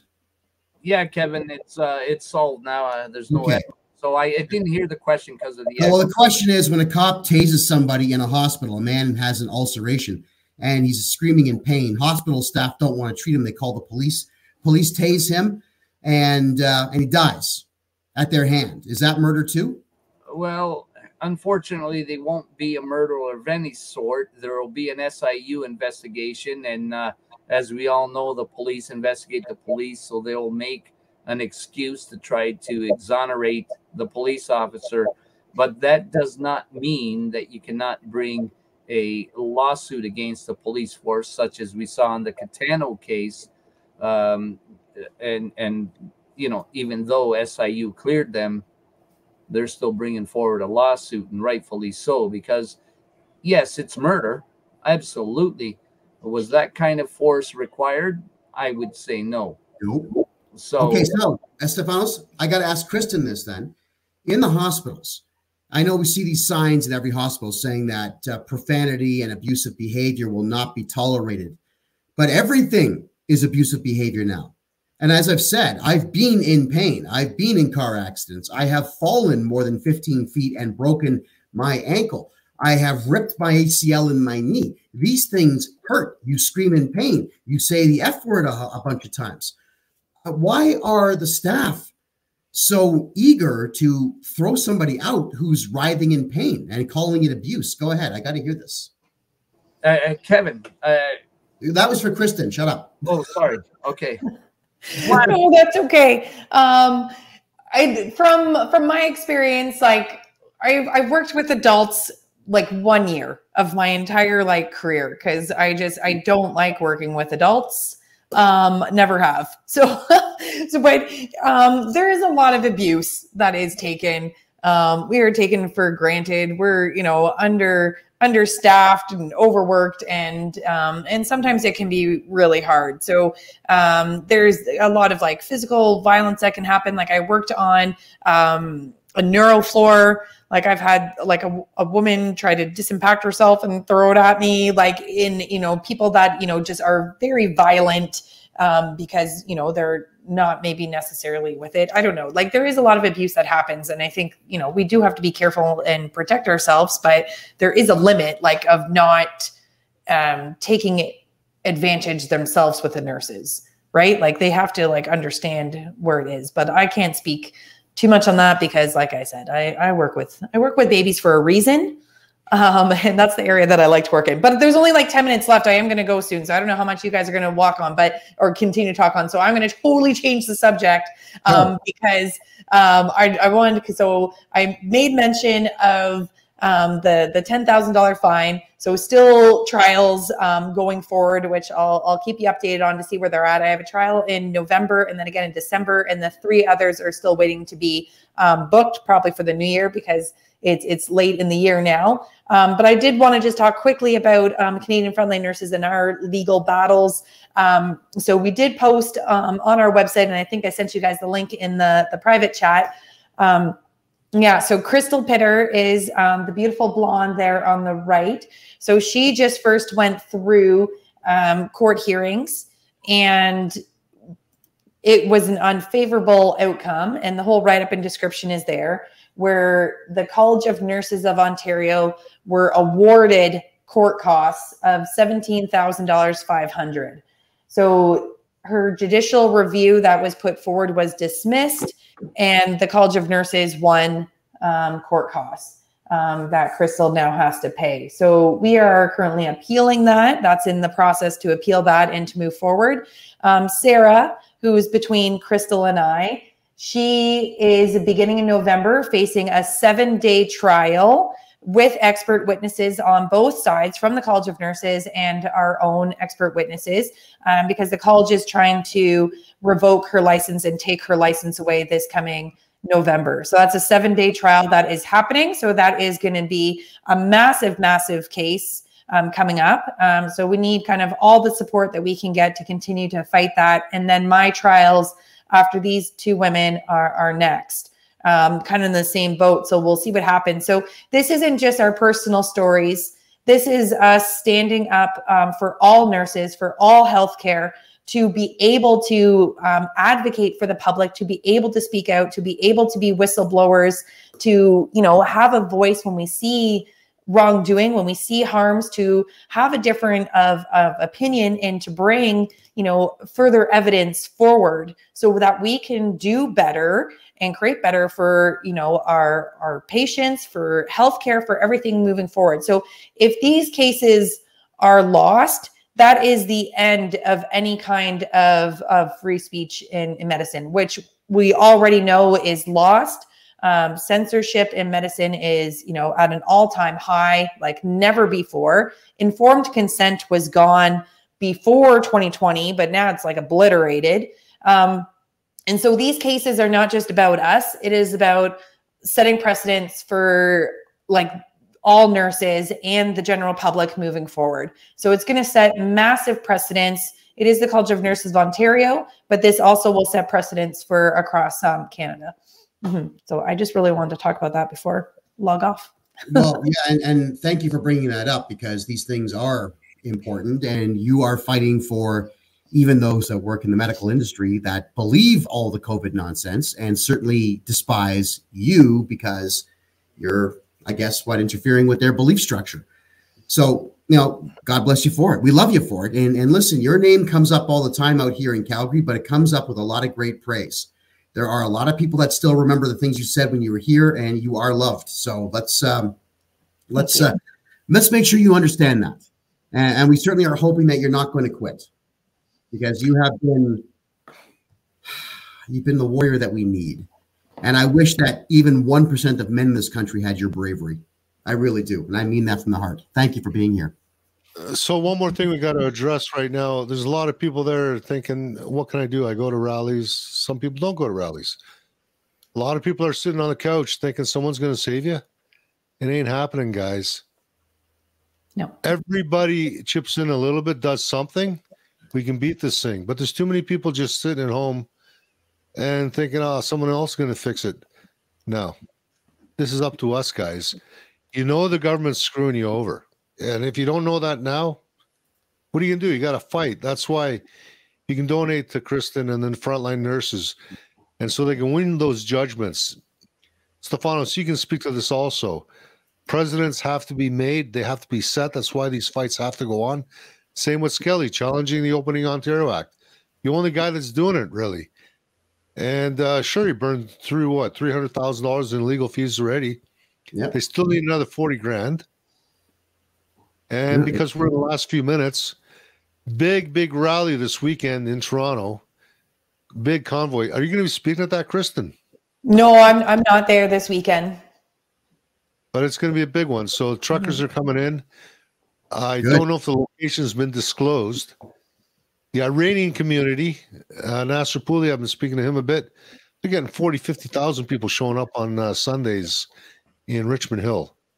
Yeah, you know, and I really wish that Canadians that were born here had the fervor that Iranians who have immigrated here had.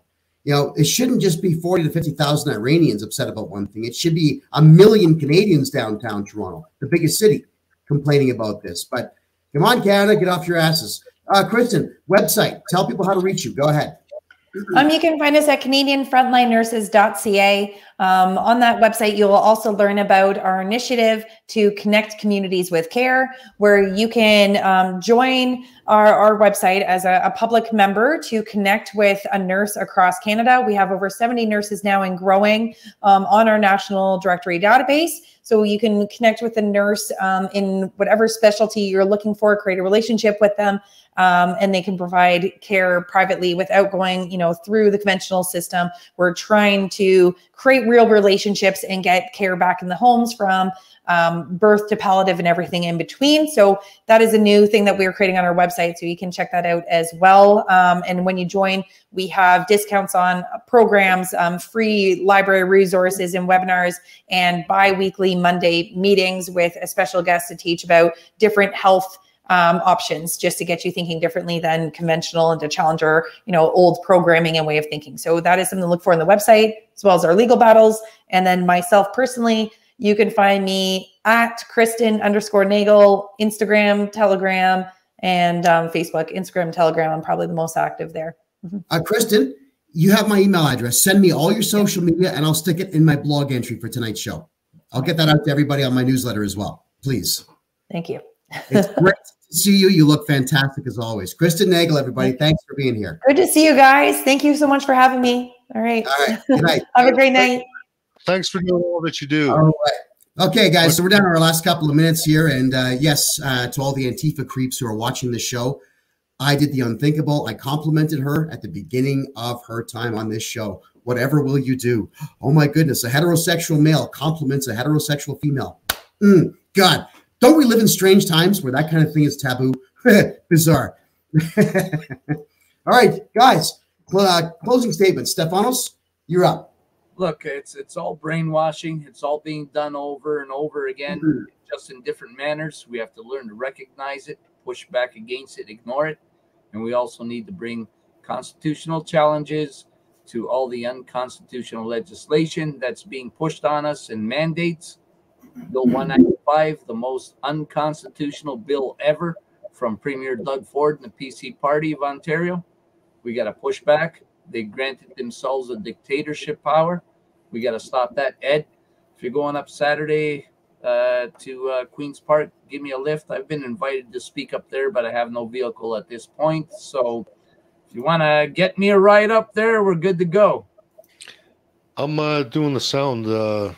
It's a 2-day event, by the way. Why don't you guys negotiate this somewhere else? Get out of here.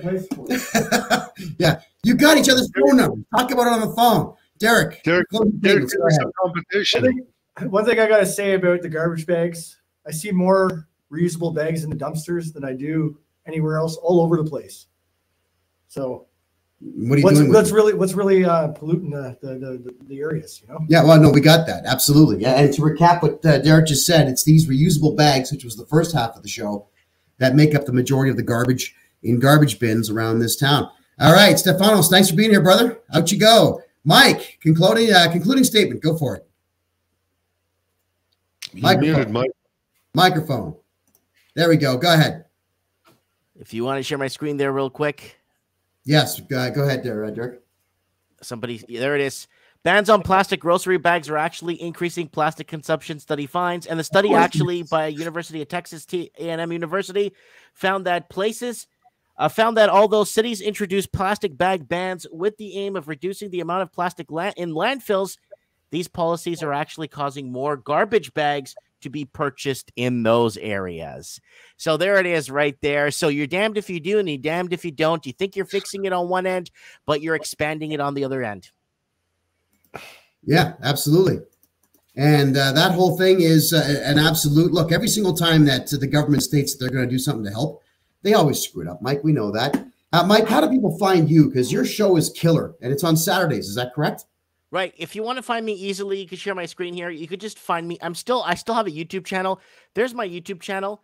And then from my YouTube channel, you could find me on Odyssey right here, where we do Mike in the Night every Saturday night. Unfortunately, I cannot do Mike in the Night on YouTube, even though we did. And there I am there on Facebook if you guys want to follow me there, but no one ever sees my stuff. There you go. Look at that. We're live here. There it is. Oh, check it out. We're live. Woohoo. Not a single person watched. Look at this. Not a single person even knows it's here. And look how many followers I have. Look at that. How many? 113,000. Would you look at that? Yeah. That's unbelievable. And not a single soul knows we're live. Yeah. Well, because they're shadow banning all of us. Yeah.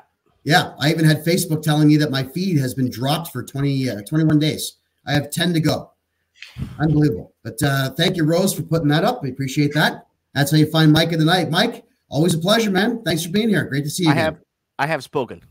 You have spoken, and indeed you'll speak again. Take care, boss. Ed, you're up. What do you got to say? I still got 3 of those Faraday bags left for your phones, $35 each. Shoot us an email and e-transfer $35, and we'll get it in the mail for you. It takes about 4 to 5 days to get delivered to you. And guys, do something. I'm begging you. We can't do it alone. Ed, shave your beard. Man. Yeah, and Derek's telling you to shave your beard. I think it looks all right. So Ed, thanks for being here, pal. I'll go ahead and I'll sign off and let everyone know what the main question is right now, and that is, when are we going to be on again? Well, as you know, I had 11 different court injunctions upon me. I'm down to just 1. There is a certain corporation I'm not allowed to speak about, and a certain corporation's buildings I'm not allowed to enter. Not that I ever want to. Nonetheless, since we've beaten all of those, we're going to be able to do shows a bit more often. However, as with everything, because of extenuating circumstances well beyond our control, we don't exactly have everything that we need to do it properly. So if you guys want to give us a hand, we would love to get your help. If anybody out there would like to help us out, you can simply advertise our show on your social media. You can donate down below. Email money transfers to freedomreports.ca@gmail.com. You can also do so by credit card at kevinjjohnston.ca. You can grab Ed's bags. They actually work. I have one. And there we are. We're going to bring shows back as quickly as we possibly can. We're not going to be waiting 2, 3, 4 months at a time. Obviously, the weather is going to turn in Alberta soon. We're going to be indoors a lot more often, so we're going to have a lot more time to read and to speak. We will keep you posted. You're following me on Facebook. That's Mr. Kevin J. Johnston. But, of course, I'll announce everything on my website, kevinjjohnston.ca. And as for Twitter and all that garbage, follow me on Gab instead, because I put everything on Gab first. And that's gab.com/Kevin J. Johnston. Ed, thanks for being here, pal. Good night. And to everyone else, I love you all. Good night. Humans been controlled since the day that they were civilized. The truth has been so heavily politicized. If you don't know who's controlling you and killing all the little guys, find out who you're not allowed to criticize. Black folks who were never ever actual slaves, fighting with white folks who ain't actual Nazis. Controlled by rich folks who use the news to make hate, while elite folks control other political parties. It's a big lie, trying to make you pick sides, trying to make you burn the cities down and kill each other. They got sick minds. Big lies, deep on the police so that there's big crime. To take away our freedom, to restore order they let die. Play with people, turn men into women, make the counterculture mainstream to mix up the system. Change the pronouns, if gender is a spectrum, so is privilege. I know poor white folks and black celebrities with millions. They starve you with a lack of information and only give you facts through a branded corporation. Distort your worldview with an algorithm that changes based on propaganda curated for your engagement. We can't be free, can't have no peace till we're on the same team, but y'all are sheep. Blue to screen's just part of the machine. Y'all are sheep. What do y'all believe? Oh, my sheep. Nothing's what it seems. Hollywood been rotting your brain, controlling your mouth. You say lit, fleek, bet, cap, they trying to dumb you down. They endorse whatever narrative is popular to shout and use minorities in movies for diversity clout. Two sides on the spectrum, but ain't none of them honest. Took the red pill and the blue pill, spit them both in the garbage. Being woke used to mean you understood you're a target, and now it's having 2 good legs and never taking a step forward. If you agree it's free speech, disagree it's hate speech. Erase it if it came from anywhere except the mainstream. Trump supporters labeled as the racist, but that can't be. Lincoln was Republican, and that's who ended slavery. Science been politicized, it's easy to see.